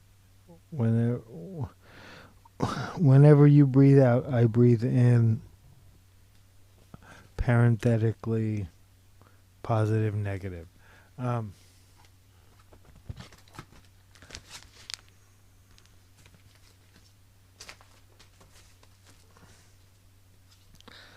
Okay, no, this is, the Bronx are crazy. I'm not even sure. Oh, down in Memphis.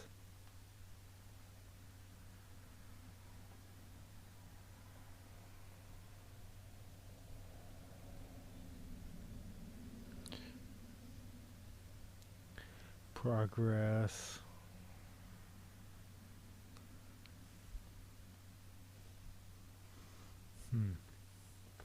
Let's see what they say. You know, I can't even tell what they said.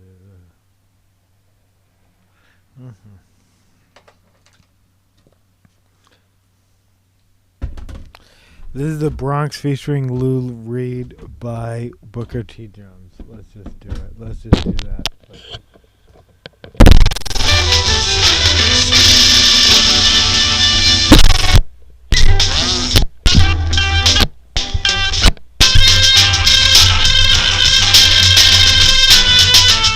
That's the end of Harlem House or possibly The Vamp, but let's just find out.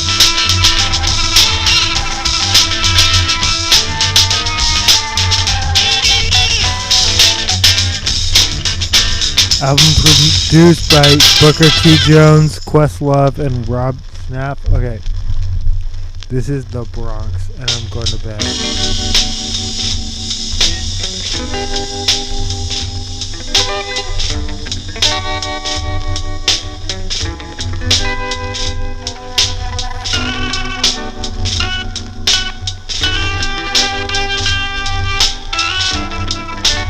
Thanks for listening, thanks for watching, thanks for experiencing.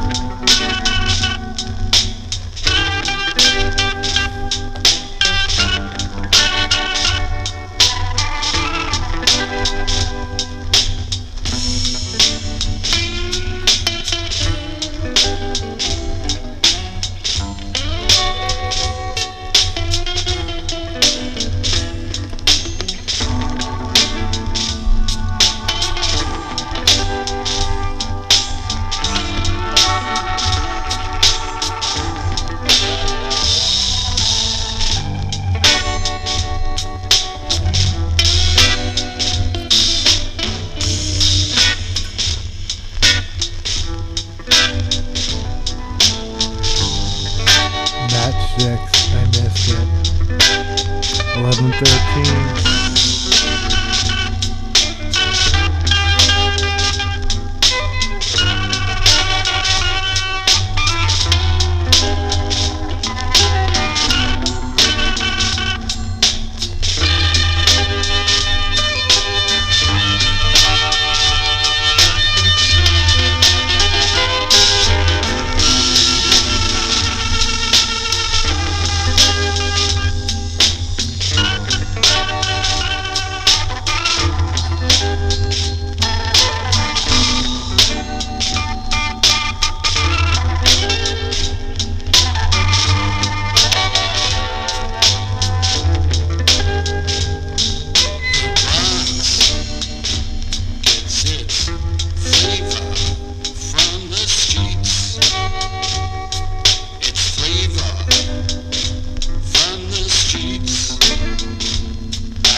Flavor. Flav.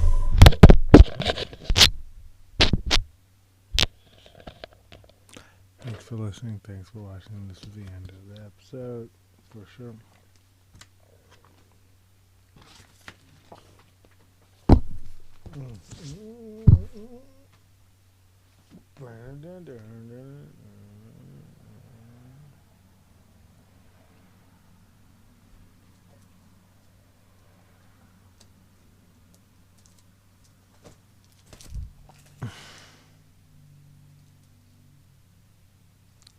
Unofficial soundtrack to this season. Again, it's not this episode, but also.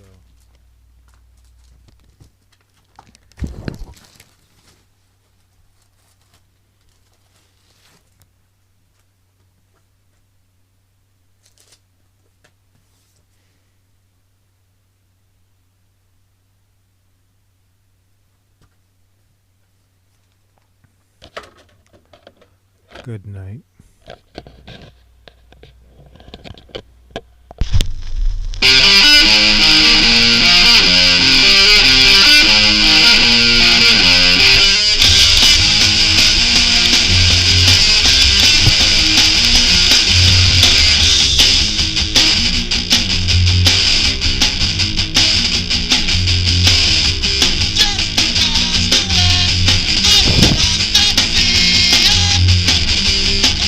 Just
for watching. This is the end of the episode.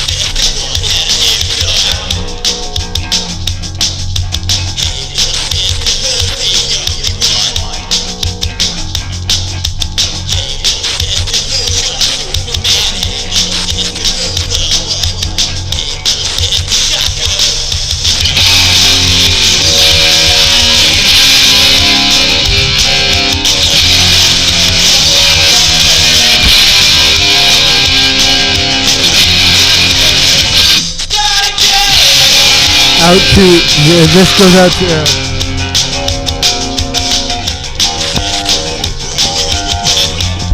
no one in particular. Slash, you know who you are. I would have married you on any day at any point. I would have shown up at a courthouse and married you. If you're like, why am I unmarried? Or why am I still married to this guy? That's a personal choice. Thanks for watching.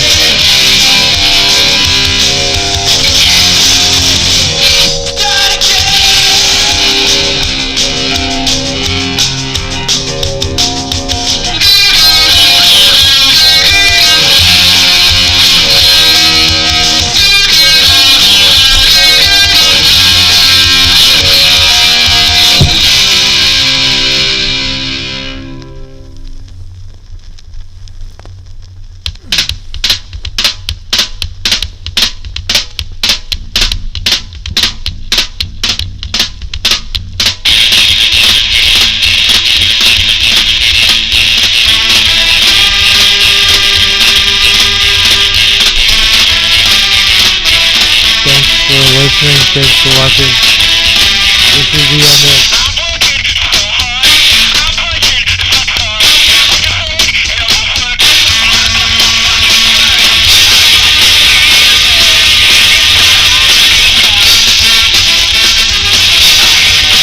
This is Swank with Footloose.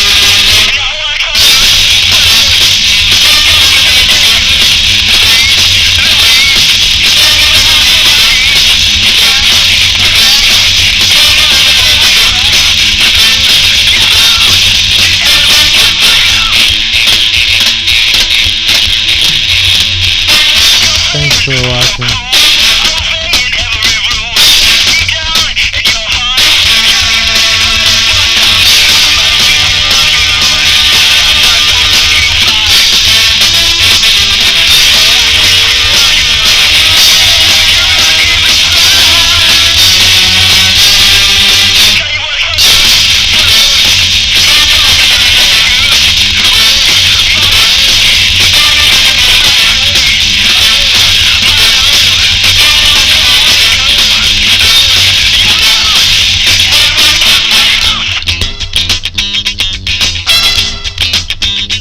Hup, hup, hup.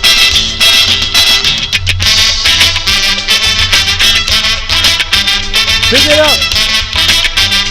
Pick it up, pick it up, pick it up.